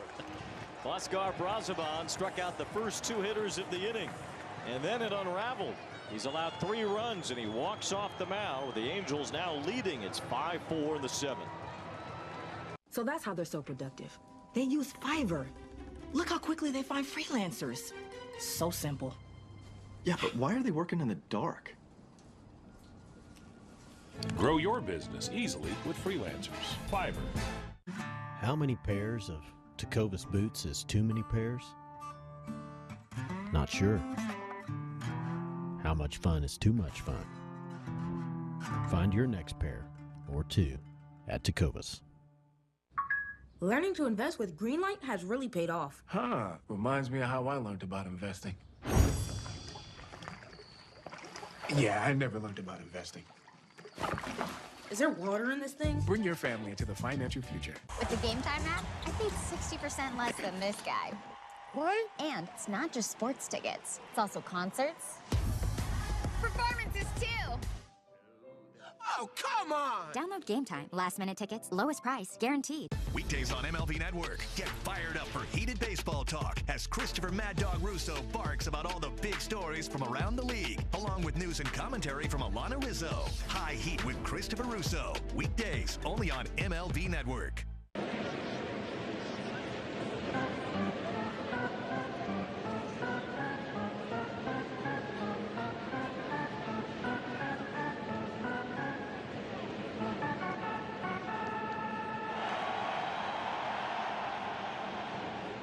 Fun one brewing here at the Big A tonight. Zach Netto with liftoff, a 3-run homer to go ahead here in the bottom of the 7th.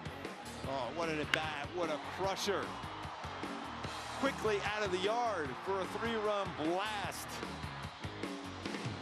What a shot that was. 14th home run. Giving him 51 RBI on the season. He looks pretty good in that number 2 hole.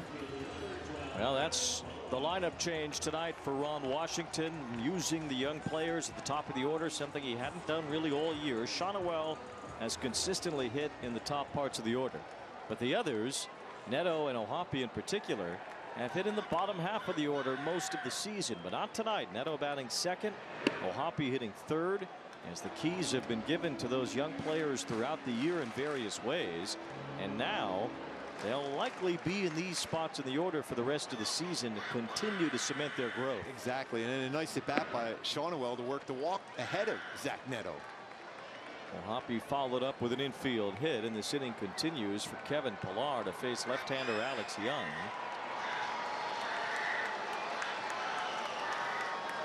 Pillar with an RBI single tonight.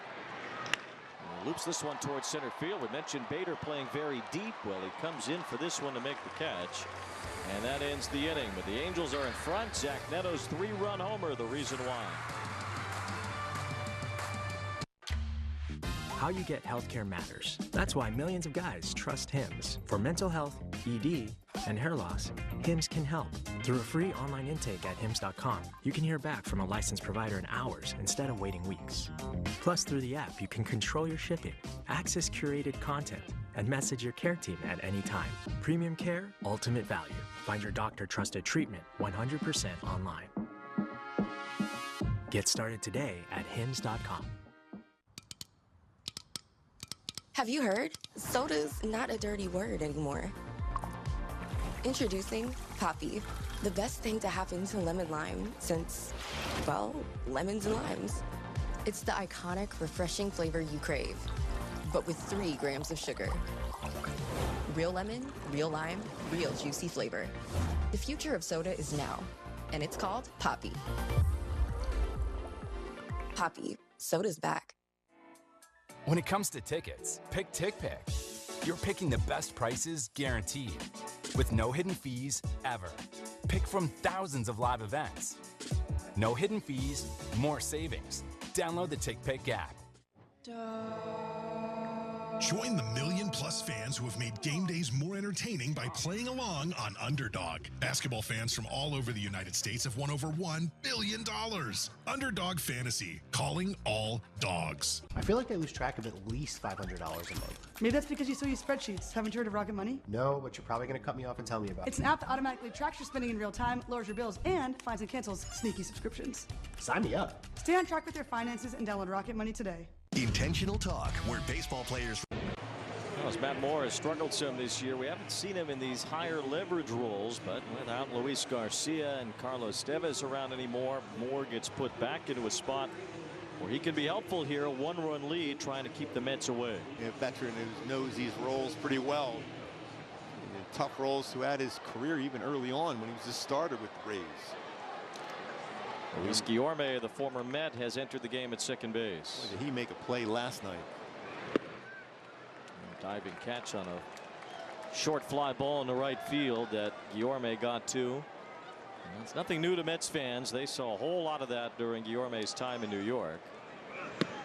For a guy who was a utility player and guy off the bench a lot of the time, he was very appreciated by the Mets fan base, and I'm sure the Angels fans feel the same way. I mean, it's the way he uses his hands defensively. It's amazing.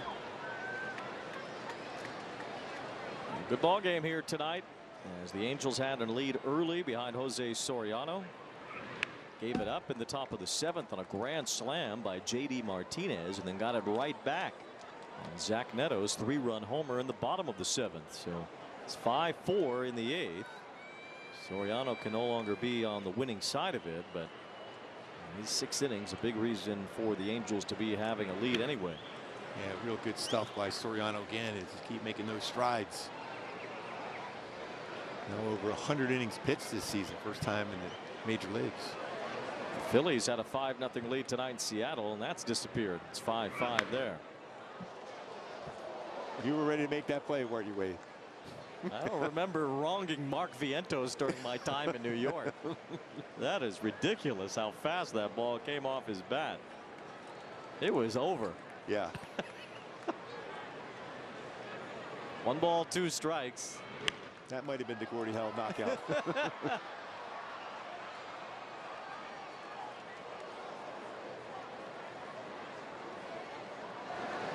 Vientos 0 for 2 with a strikeout and a walk. There's Ben Joyce getting ready in the Angels bullpen. Imagine if this gets turned around to Lindor. We'll see Joyce before too long. The 1-2 swing and a foul as Vientos got just a piece. A pretty good knuckle curve. Matt Moore. Dodgers won tonight in Oakland 10-0 as Shohei Ohtani stole his 30th base of the year. Actually stole 3 bases in the game. Now he's 31. And Shohei's had a 30-30 year. 2 balls 2 strikes on Vientos. Always big to get that first batter out here. 7 runs scored in the 7th inning combined between the 2 teams. A grand slam and a 3-run home run. All 3 to Vientos. Tough loss for the Royals tonight. They gave up 2 runs in the bottom of the 9th and then 2 more in the 11th. They lost to the Tigers 6-5 on a day where they retired Jim Leyland's number 10 in Detroit. Vientos takes a serious hack. He is super strong. 10 pitches in this at bat from Matt Moore to Vientos. A swing like that, I think you got a chance to get him to swing in a 9-strike now. 3-2 as Matt Moore deals. And Vientos rips one to left. That gets down for an extra base hit. Automatic double. As Vientos wins that battle after an 11-pitch at bat. And that changeup just got too much of the strike zone.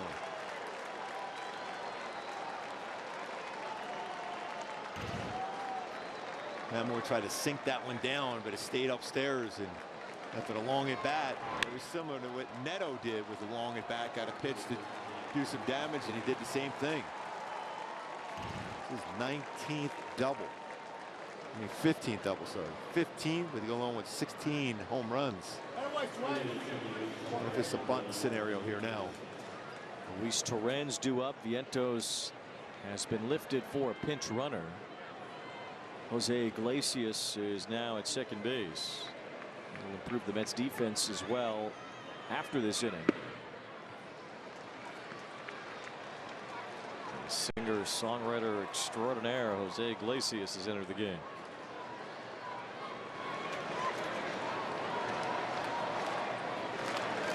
A couple of stolen basemen caught once. Swing and a miss by Torrens.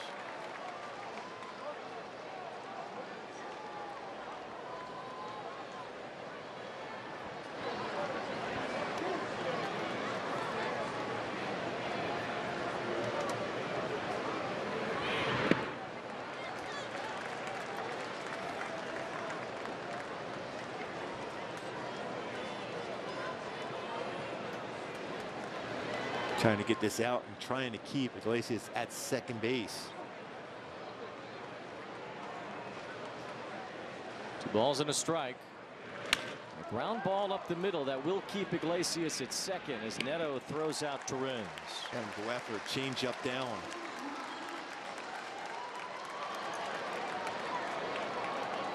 Big out for Matt Moore and the Angels. Tough batter here now, though. McNeil has typically in his career held his own against left-handed pitching. He's hit .290 against lefties and .290 against righties lifetime. So he has been exact against pitchers from either side. His on-base percentage the same. He has more power against righties, but a base hit here could be a crusher as the tying runs at second base. 1 ball, no strikes on McNeil. Netto doing a nice job of keeping Iglesias close to the bag.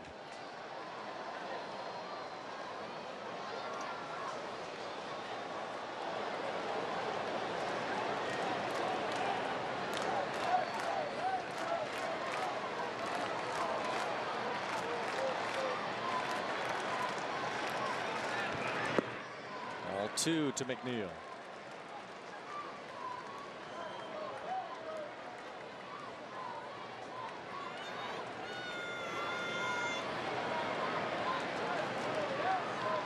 Tying run, Iglesias at second.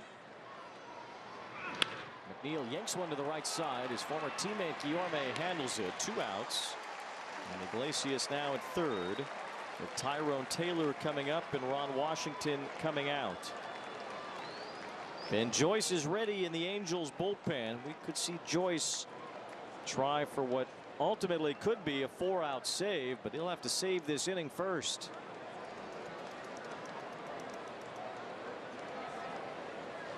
And what a time this would be for, especially with a man on third base, but he's going down to the bullpen. We will see Ben Joyce's first save opportunity in a very tough spot. 2 outs with the tying run at third. Marcus Lynn Betts, best player on the planet. I love watching Mookie play on the Hall of Fame highway. It's a blessing to have those expectations. Goodness, and that one is gonna go. Mookie Betts, what a monster. Got some more unfinished business to take care of. Are you kidding me? I try and do the best that I can in anything that I can control. Nothing on a baseball field that Mookie Betts does not excel at. The power of baseball goes beyond the field. It starts with kindness, reaching out a helping hand. Even the smallest gestures mean the world to a lot of people.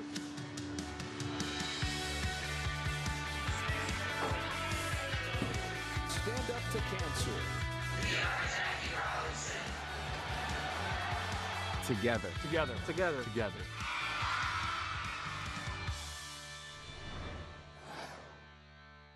Want to elevate game night? Turn on MLB Big Inning, a revolutionary way to see the biggest moments from every game, live and commercial-free. Find it on the MLB.tv home screen. MLB Big Inning, every game on MLB.tv.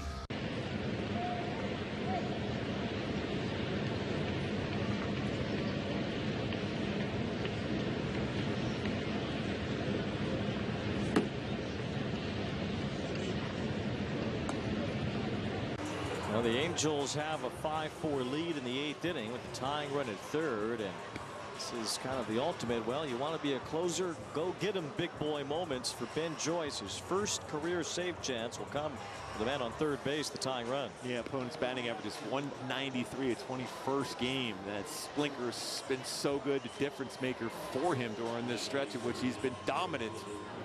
So he still has that 103, 104 mile an hour four-seam fastball along with his slider. 21 1/3 consecutive scoreless innings, one of the longest scoreless streaks by an Angels rookie of all time. Matt Shoemaker had the last one that was longer, 23 1/3 innings in 2014.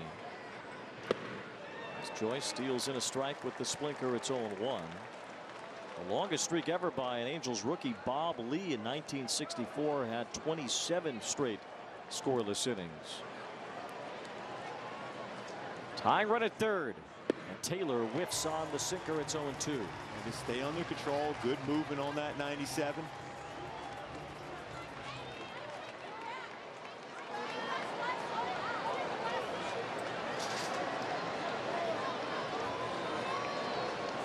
Taylor tonight 0 for 3. Iglesias the tying run at third. Joyce ahead of Tyrone Taylor. It's 0-2. Fouled. He got just a piece of 103. 103. Wow. Taylor got just a little bit. You know, I think the only reason why he was able to do that because the 2 pitches before were Splinkers downstairs.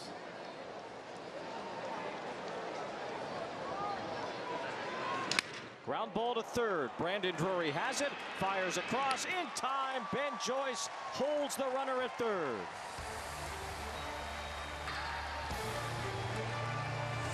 Adrian Beltre. And there it is, number 3,000.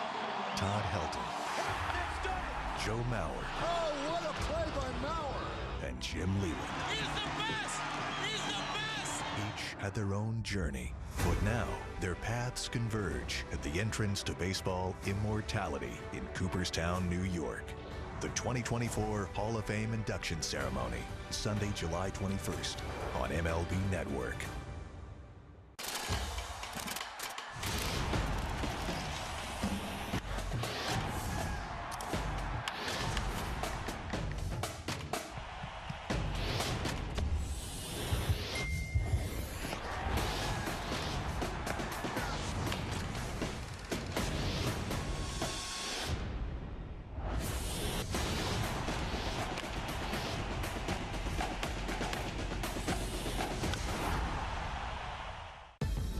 mornings on MLB Network. Wake up to baseball's hottest stories, big-name guests, and a whole lot of fun. MLB Central, the show baseball fans and baseball players wake up to. Weekday mornings, only on MLB Network.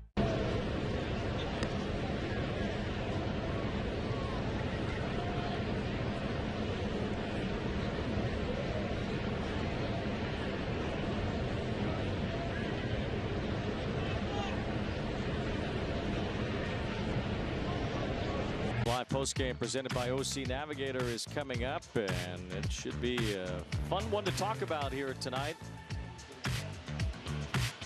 As the Angels have battled back after falling behind on a J.D. Martinez grand slam. Well, Ron Washington putting the young kids at the top of the order. And Zach Netto provided the big blast in this one with a 3-run homer. Yeah, they all set up by that walk by Shawnwell and an infield hit for Logan O'Hoppe, who has been great behind the plate.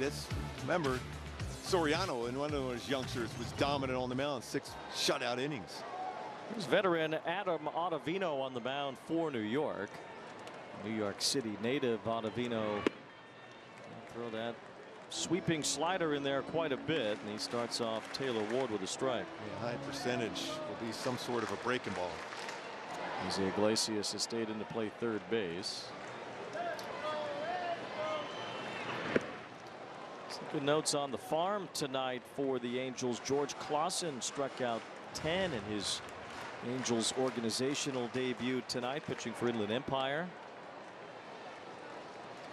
And Christian Moore hit a home run for Double-A Rocket City. I saw that went 109 off the bat too. Taylor Ward strikes out.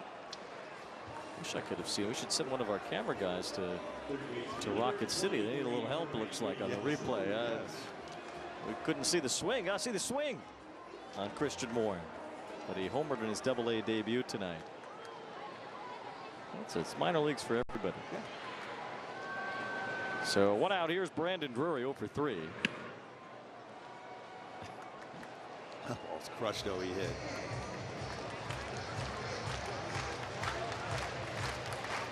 The way the Angels have promoted players over the last couple of years, we might see Christian Moore before the season's over. Who knows? He's already been promoted to Double-A within 2 games of his professional debut. He hit for the cycle in 2 games. He had a single, double, triple, and home run. Well, that was enough to get him to Double-A. Yes. If he does well there, then he'll be on the radar to come up to the big leagues sooner than later. Perry Manassian's got to keep the streak alive. He's had 3 years in a row where the first player from a draft has been an Angel to get to the big leagues. Silseth from the 21 draft, and Netto from 22. Shawnwell last year. Got to keep it alive. Yes, got to. Christian Moore, the front runner to get to the big leagues before anyone in the 2024 draft, as it appeared. 2 balls, 2 strikes on Drury.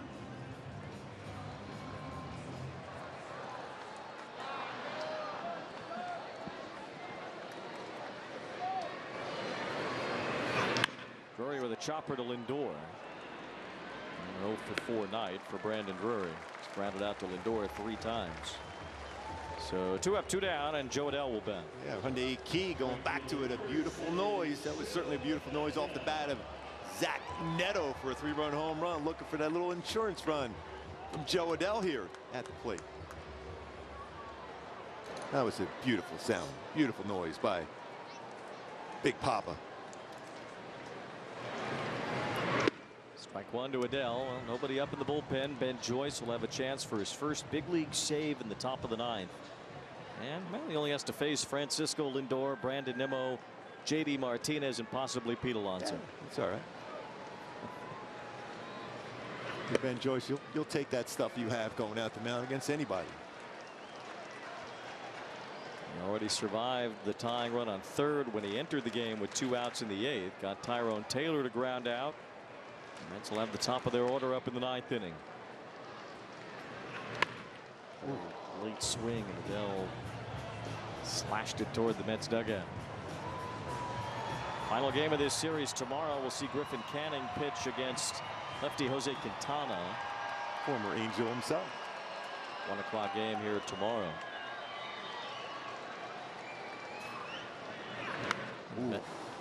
And the Mets have to go to St. Louis for a makeup late afternoon game at Busch Stadium on Monday. Then they got to go to Colorado, then Seattle before they head back to New York. Well, the Angels might be running into some wet weather back east, from what I understand. Well, let's hope not. Yeah. Adell off the end of the bat lifts it to shallow center. Bader started back, has to run all the way in to dive, and he can't make the play. Adell halfway towards second went back to first base. He could have made it all the way to second, especially after McNeil bobbled the ball, but Adell plays it safe and returns to first. Yeah, we were mentioning, finally we were able to talk about it. Bader does come in on the baseball really well.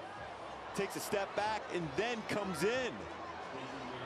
Tries to make a diving catch, unable to do so. And it's unreal how deep he plays in center field. And once he took that step back, I mean, for as far back as he plays, how could your first step be back? Yeah. You're already back.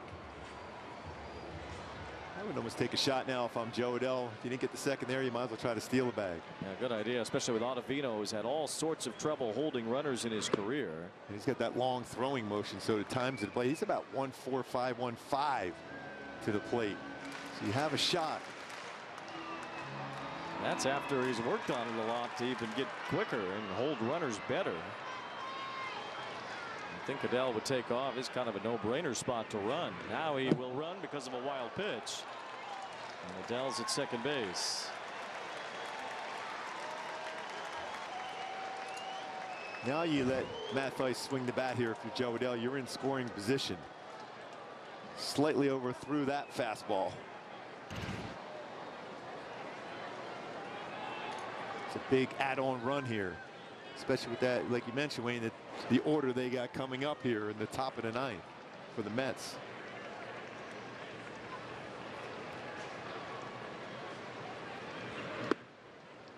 Ottavino misses, and it's ball 3. Would think you'd give Thaiss the green light yes, here. Definitely.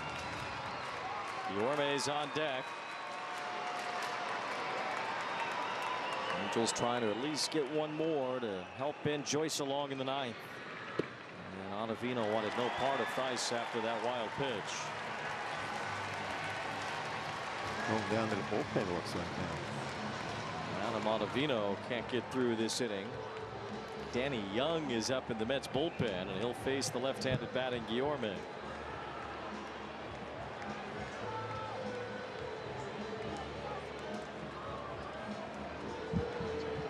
The power of baseball goes beyond the field. It starts with kindness, reaching out a helping hand. Even the smallest gestures mean the world to a lot of people.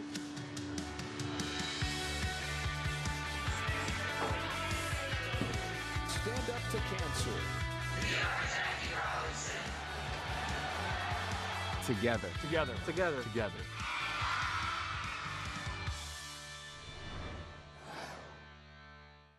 Weekday mornings on MLB Network. Wake up to baseball's hottest stories, big name guests, and a whole lot of fun. MLB Central, the show baseball fans and baseball players wake up to. Weekday mornings, only on MLB Network. From the day's first pitch to the night's final out, MLB Network sets the stage for fans every day. So it'll be interesting to watch what happens here all season long. See the players who are making a statement. Hey, let's check out the board, folks. With live games every week. Inside the park we go. Cutting edge baseball chatter. Plus highlights, analysis, and live look-ins on MLB Tonight. MLB Network. The game is the star.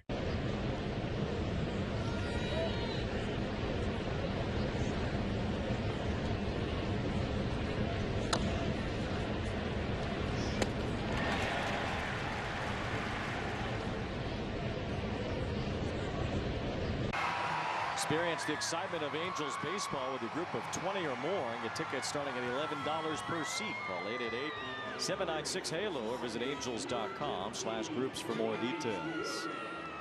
Detail for the Angels here is they'd like some insurance runs before the ninth inning, and they'll try to get them against southpaw Danny Young as Luis Guillorme faces him with a couple of base runners. Talk about those hands at the field. How about the hands at the plate for Guillorme? Just punch one into the outfield to get that run home. It's his first at bat tonight. And Young with a big frisbee slider from the left side.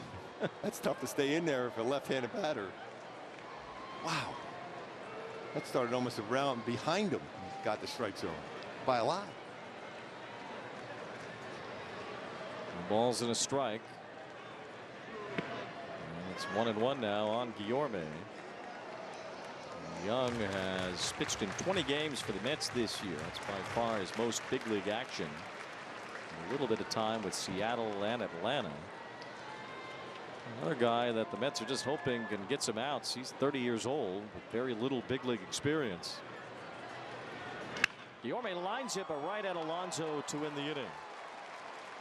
Well, Ben Joyce will have to go through the top of the Mets order to nail this one down in the ninth. Weekday mornings on MLB Network. Wake up to baseball's hottest stories, big name guests, and a whole lot of fun. MLB Central, the show baseball fans and baseball players wake up to.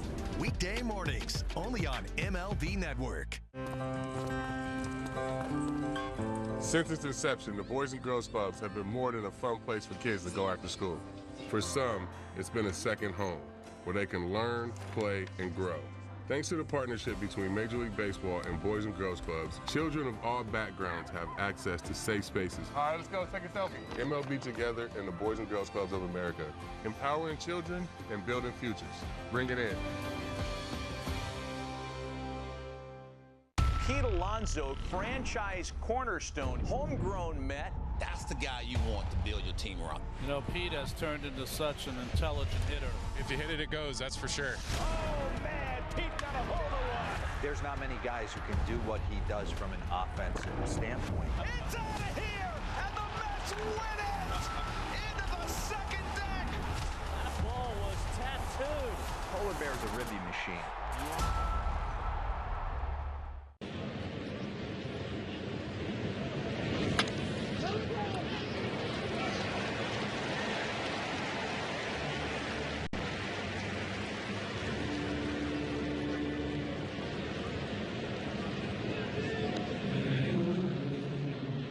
From every out-of-market game live or on demand, blackout and other restrictions apply. Visit MLB.tv for details.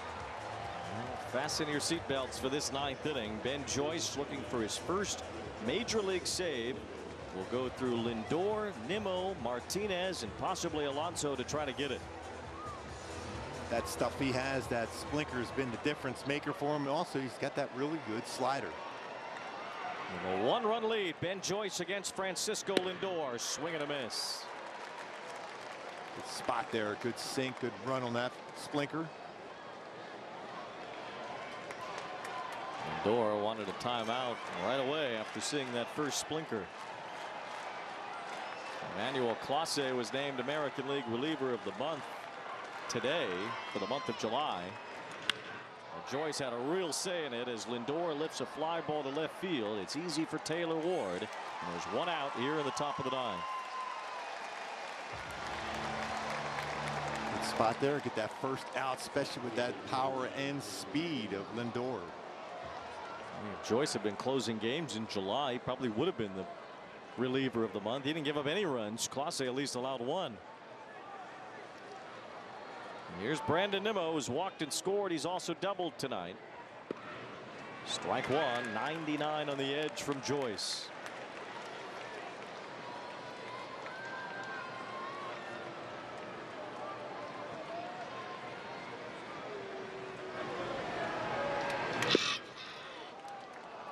Angels answered right back in the seventh after J.D. Martinez walloped a grand slam. Zach Netto cracked a three-run homer. And the Angels got the lead right back that they had just coughed up. They still have it here in the ninth. And Joyce gets ahead of Nimmo with a changeup to make it 1-2. That almost felt like that was a real changeup there. We've said that a lot when it comes to the splinker. That looked like a legit changeup. That was a big separation, about 6-7 miles per hour. It might have been a splink change. Yes. 2 balls, 2 strikes on Nimmo. Then he comes after 104.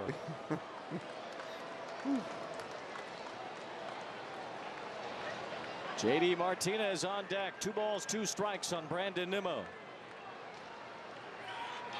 Slashed foul. Nimmo got just enough at 103 to poke it into foul territory.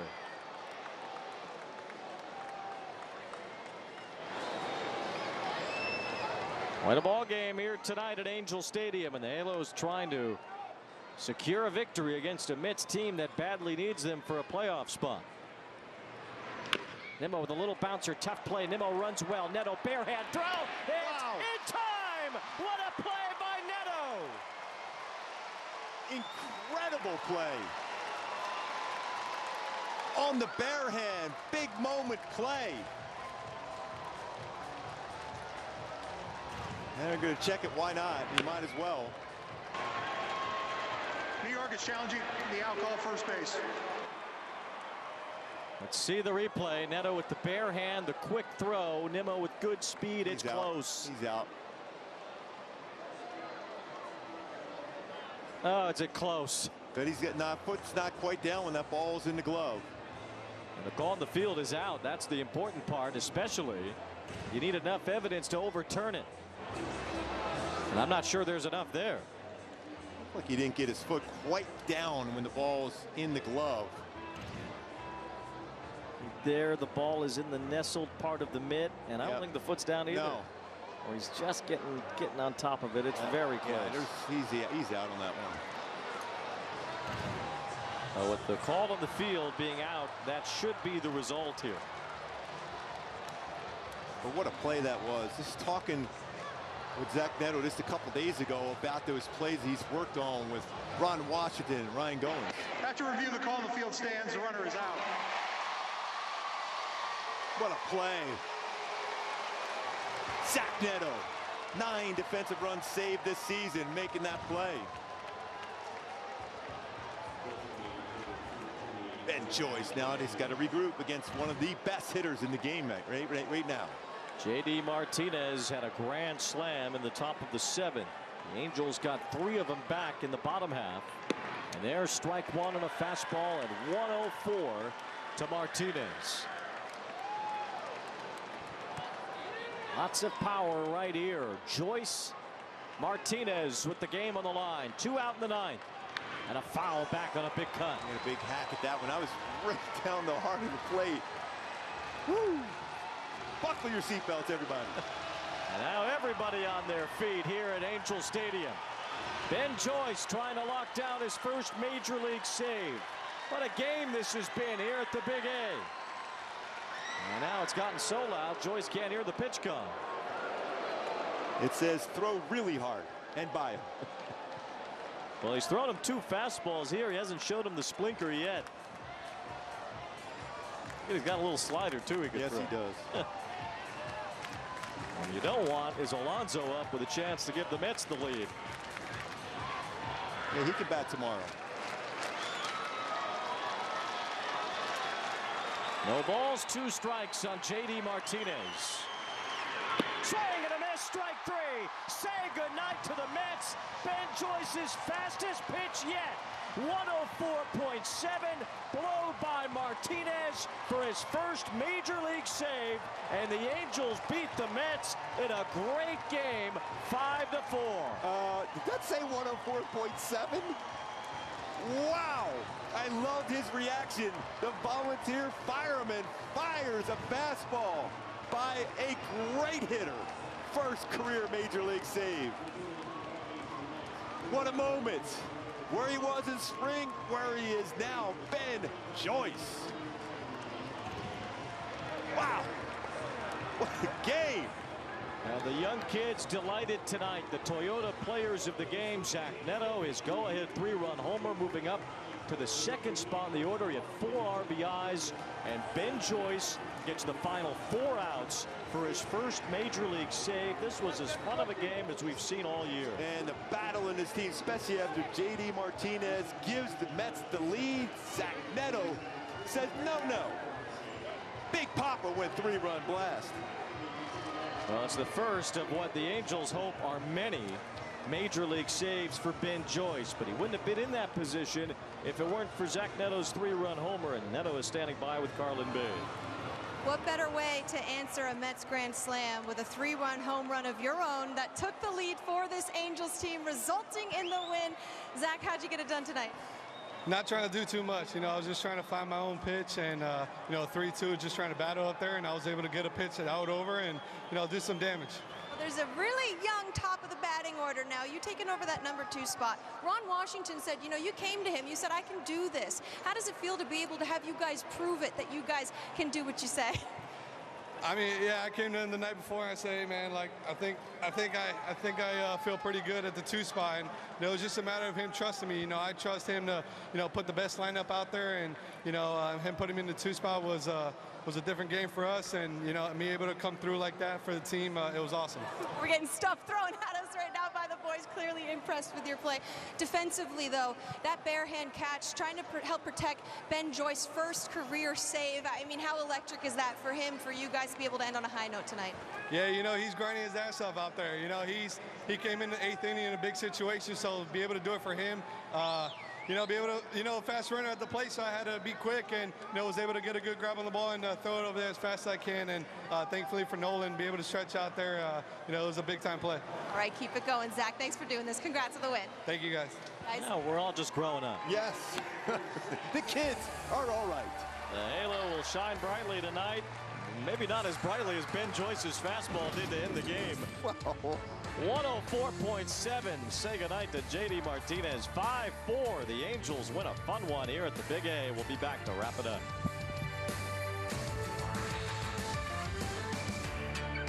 All the big hits, all the great grabs, and all the swagger. Relive the day's biggest plays all in one lightning-fast hour. What a show! Quick Pitch. Late nights and early mornings, only on MLB Network. Since its inception, the Boys and Girls Clubs have been more than a fun place for kids to go after school. For some, it's been a second home, where they can learn, play, and grow. Thanks to the partnership between Major League Baseball and Boys and Girls Clubs, children of all backgrounds have access to safe spaces. All right, let's go take a selfie. MLB Together and the Boys and Girls Clubs of America, empowering children and building futures. Bring it in. Can't recall another baseball game where emotions ran so high. There it is! Fly ball to deep right field. It's out of here! It's gonna go! What a play by Aaron Judge! Experience game-to-game coverage of the night's biggest moments, live and commercial-free. MLB Network Strike Zone, Wednesday and Friday nights all season.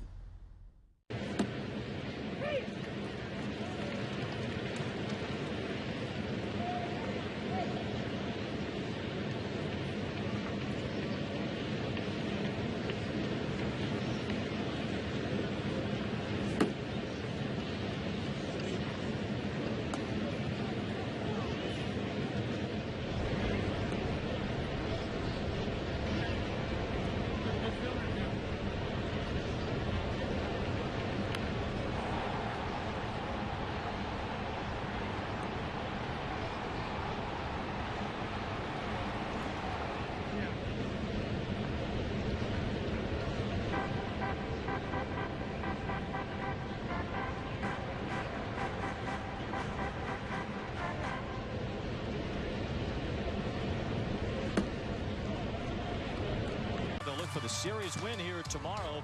Final game of this series, Angels Live, presented by Nissan, will start at 12:30. Stay tuned. Angels Live postgame is next, presented by the OC Healthcare Agency with Ken French and Tim Salmon. For Mark Gubazon, Carlin Bate, and our entire crew, I'm Wayne Randazzo saying good night from Angel Stadium, where the Angels defeated the Mets 5-4.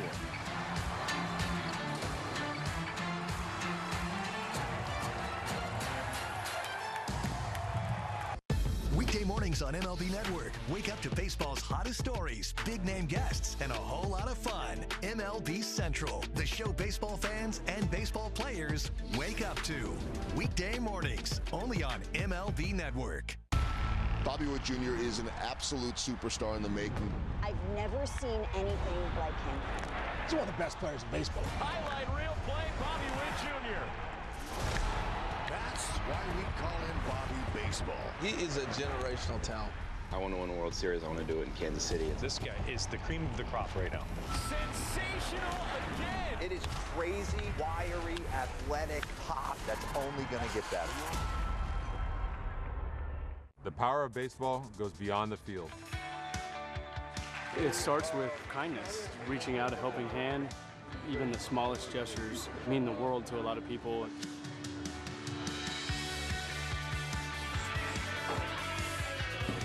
Stand up to cancer. Together. Together. Together. Together.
What a night. What an atmosphere. What a win for the Angels. A come-from-behind win thanks to Zach Netto's 3-run jack in the bottom of the 7th inning as we welcome to Angels Live, presented by OC Navigator. My goodness, the atmosphere, playoff atmosphere. There was a buzz in the crowd.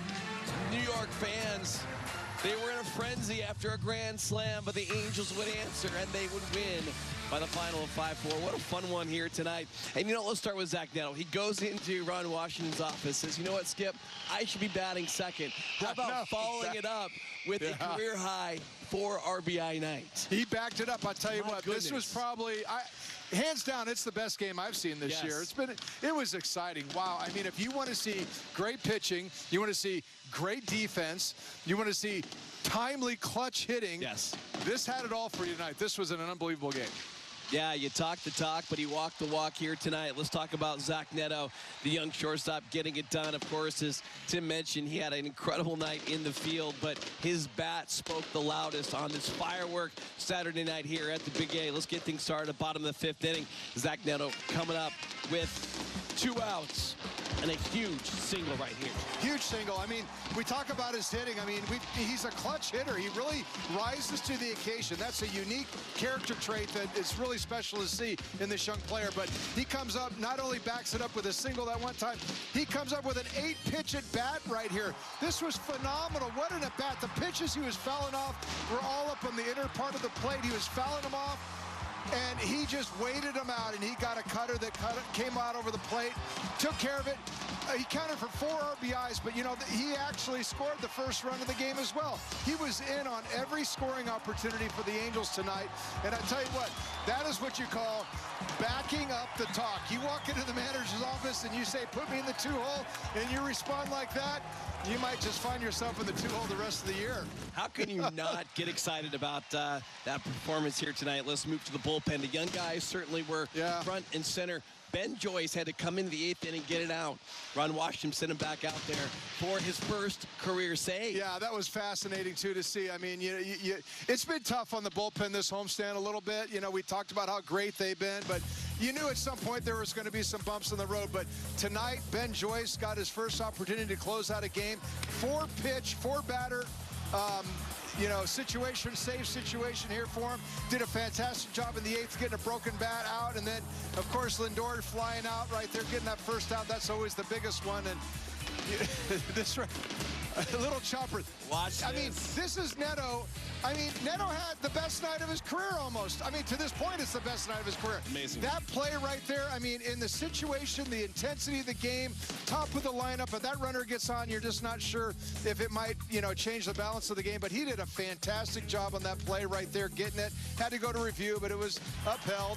And then the last pitch right there, fastest pitch of the year, 104.7 miles an hour. Joyce, he threw that fastball by J.D. Martinez, who had hit the grand slam in the 7th inning or 8th, 7th Look at the inning. emotion. Yeah, look at that. Look at that. Oh, this had, like you said, Tim, you nailed it. It had that playoff atmosphere. These guys playing like Everything was on the line here tonight. Look at the smiles. You cannot smile about what we saw here tonight. It was awesome. You know, and it's awesome because, you know, we've been talking about this young group of guys. I mean, this isn't a veteran club that's going out there coming back and winning a great game. We've been talking all year about these young players and giving them a chance to grow and develop and learn how to play at the highest level. And, you know, you're seeing some special talent out there really starting to, you know, rise to the occasion in some of these situations. And tonight, I mean, this was, again, the best game of the year in my mind. I mean, you saw Zach Netto, the key player in this organization going forward, having his career night. You saw Ben Joyce, which looks to be the first of, you know, hopefully a lot of saves. Just doing amazing things. Great job all around tonight. Yeah, and we said in the pregame show, 1, 2, and 3, 24 years or younger for the first time since '92, back on September the 30th. So the young guys certainly front and center, but let's not forget about the veterans. Kevin Pillar getting the start in center. And what a way to start the game. This is the first batter of the game, Tim. Francisco Lindor with an absolute rocket to center field. You know what? He set the tone for this game. I mean, he made this. This is, I mean, I tell you what, there's so many things in this game, highlight reels in this game that, you know, that right there might be, I don't know, is that the best catch of his career? I mean, great job of hitting. And then, of course, what always happens, the guy that makes the great defense play, he always comes up the next inning and comes up with a big hit. Right here, making a throw to second base, getting the out. Jeff McNeil there at second base. I mean, but Kevin Pillar, you know, people talked about, hey, could you have traded him at the deadline? Right. Surely somebody wanted him. Yeah, I'm sure somebody might have, but, you know, it just didn't, you know, play out for the Angels. But I tell you what, this right here is huge for this team to have a veteran like him. I mean, we see the way he goes about his day preparing and the way he plays the game. That's huge to have him around all these young kids. And I'm so glad we showed that highlight. That was 3 hours ago. All the fireworks happened later in the game. It's like, wait a second, he made that catch in this game. Will the Angels win? That means you win. Yes, I'm talking about the sweet taste of victory. I love talking about French fries because that means the Angels win. It also means that all the kids out there get free fries. So what you did, you got to go to get your free medium fries tomorrow with any $2 purchase. It excludes tax only on the app for participating SoCal. McDonald's, Ben Joyce, first career save. Angels come from behind win. So Zach Netto, there are a lot of heroes in this one. A lot to be happy about as the Angels getting it done. But let's not forget about Jose Soriano. 6 shutout innings here tonight. He get the no decision, but we got to talk about Jose and that big performance at the Big A.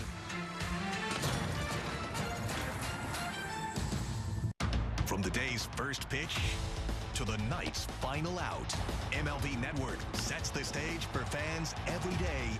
So it'll be interesting to watch what happens here all season long. See the players who are making a statement. Hey, let's check out the board, folks. With live games every week. Inside the park we go. Cutting-edge baseball chatter. Plus highlights, analysis, and live look-ins on MLB Tonight. MLB Network. The game is the star. Since its inception, the Boys and Girls Clubs have been more than a fun place for kids to go after school. For some, it's been a second home, where they can learn, play, and grow. Thanks to the partnership between Major League Baseball and Boys and Girls Clubs, children of all backgrounds have access to safe spaces. All right, let's go take a selfie. MLB Together and the Boys and Girls Clubs of America, empowering children and building futures. Bring it in. All the big hits, all the great grabs, and all the swagger. Relive the day's biggest plays all in one lightning-fast hour. What a show! Quick Pitch. Late nights and early mornings, only on MLB Network.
OC Healthcare Agency. Navigate to a healthier you at angels.ocnavigator.org. Final out of the game. Talk about fireworks.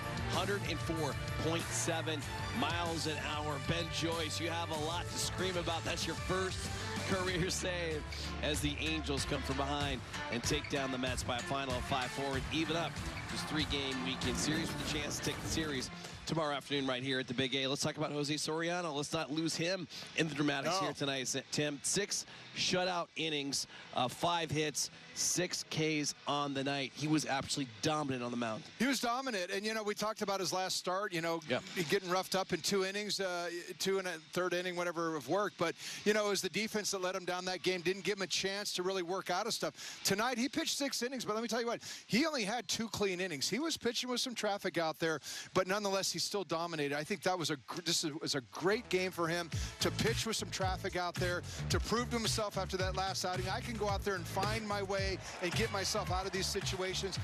You know, 1 for 13 on that slider tonight, 67% strike rate. I mean, I'm not sorry, the sinker, I'm sorry. He had it working. He had that sinker working down and in. Hitters getting underneath the barrel of the bat. You know, when you look at his heat charts, I mean, he threw every sinker down and into those righties, and then you know what he did? What Gooby talked about, he flipped up a few sliders, and that really expanded the zone for him. And I tell you what, that's a difference maker. You know, he's got the big curveball. He worked that down in the zone. He did a great job against lefties as well. But that slider tonight, it felt like it widened the plate a little bit against the righties. I mean, he did a much better job tonight against the right-handed batters in the lineup. And again, like I said, you know, he's the kind of guy that he can be dominant in the zone, but after that last outing, you know, he didn't, you know, probably come out of that feeling that great because he got into some trouble and he wasn't able to get out of it. Well, tonight he had 4 innings that he had to pitch around some traffic, and he did a fantastic job. All right, so how did this become a dramatic game, right? He had 6 shutout innings. How in the world did this end up 5-4? Well, let's take you to the 7th inning because both teams knocked around the opposition's bullpen. Hans Krause coming in top of the 7th inning, and Tim, it's a lead-off walk. Can't lead off walk. Yeah, that's not a good sign. You can't come out of the bullpen leading, doing a leadoff walk, especially to the number 8 hitter. I know it's Jeff McNeil, but it's the number 8 hitter. Great piece of hitting right here. That's a good pitch. I mean, you got to tip your cap right here. That's kind of some tough luck right there. You know, he did have a strikeout in between, but, you know, it's time to, you know, go in and bring in somebody with some little bit more experience facing the top of the lineup. Strickland fell behind right here and, you know, walked his leadoff hitter, the bullpen. I mean, he knows better than that, but 2-0 right there. That's actually, I mean, look at the location of that pitch. 93-mile-an-hour sinker down and in after he'd thrown him a couple cutter sliders on the outer half. That's a good piece. That's a really darn good pitch. It's just unfortunate you threw it to the one guy that keeps his hands inside the ball and can handle that pitch. Hey, listen, 99% of the big leaguers in this game can't hit that pitch like J.D. Martinez did. He picked the wrong time to throw that pitch to the guy like him. So, nonetheless, J.D. Martinez came up clutch. I mean, the Mets, they're fighting for a playoff, their playoff life. I mean, he came up clutch in that game. The atmosphere in this ballpark was huge. Yes. I go back to, I think it's awesome that these young kids got to play in some of that atmosphere, and you saw them rise to the occasion.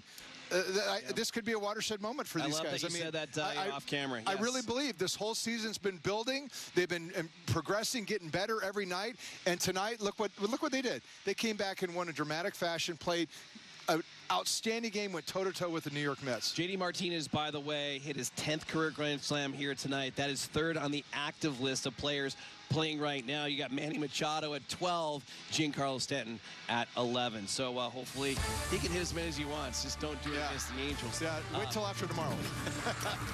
Absolutely. And you know, this guy can hit another one if he wants to. That's Zach Netto. Big game. I cannot wait, Deer Wash has to say about a shortstop, saying, you know what, put me in the 2-hole and watch me hit 4 RBIs.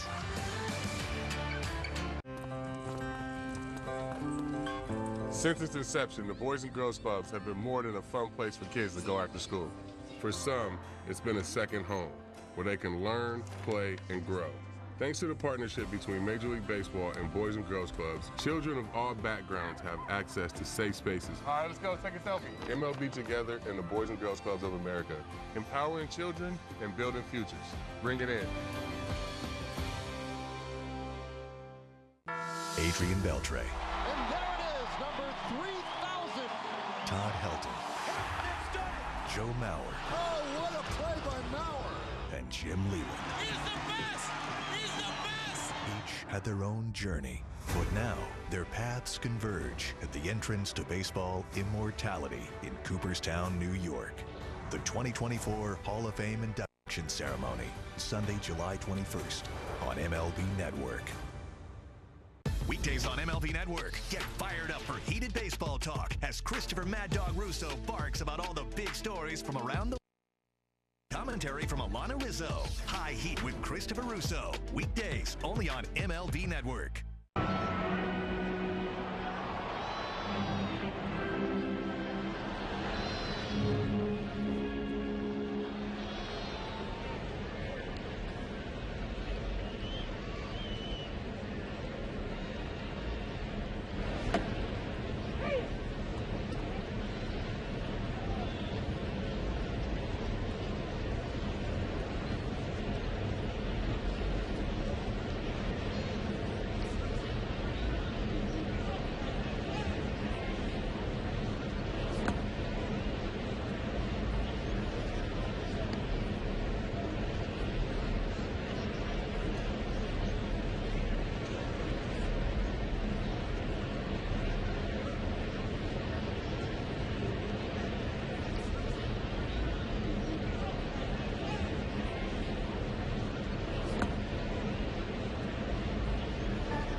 Healthcare Agency navigate to a healthier you at Angels. OCNavigator.org.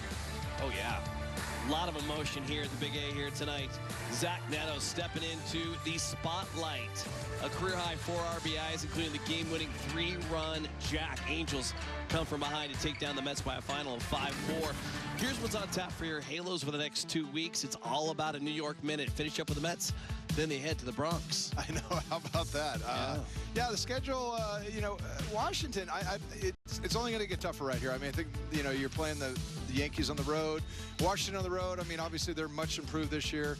Toronto, I don't care what you say. They still got some guys that can turn it on. I'm waiting for them to turn on. Of course, then you come back home and play the Braves. So a lot of good baseball right there. A lot of good baseball to be tuning into because all those, no, I shouldn't say all the teams. 2 of the teams there are working for the postseason, and they're going to be giving their best effort against the Angels. Griffin Canning taking the ball against Jose Quintana, who's very familiar here as a former Halo.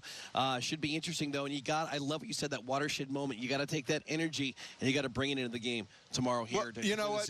Yeah, we need that energy to come out here tomorrow. I mean, Griffin Canning, if you recall, I mean, he threw 6 innings last outing, but remember he gave up the 6 runs early, and he just grinded it out, said, I'm going to save this one for the bullpen, and he pitched lights out. So hopefully he's going to build off that last outing, at least not the early runs, but the later innings that he was able to capitalize and go out there and pitch some of the best baseball he's pitched. So hopefully he can carry that over to tomorrow in the day game. It's a big day, and it's Donut Sunday. Donut Sunday. What's your favorite donut? The apple fritters. Apple fritters. All right. Well, yeah, apple fritters Sunday. Make sure we get some apple fritters. Maybe a blueberry. Throw that one in there, too. Okay. Hey, you know what? The next time you see us, it will be right here. We're getting requests from the truck, so just going on and on and on. 12:30 is when things get kicked off in a show we like to call Angels Live, coming at you here from the Big A. And as we mentioned, hopefully they can take on the energy, the flying Pilar, getting it done. That's the first batter of the game. Yeah, Soriano, you got some D behind you. You also have a bat as well. My goodness, the Angels had a lot to like here tonight. Soriano, 6 shutout innings. They would make the plays in the field and have the dramatic come from behind win. Thanks to Zach Netto. 3-run jack, 5-4 is your final. We'll see you tomorrow at the Big A.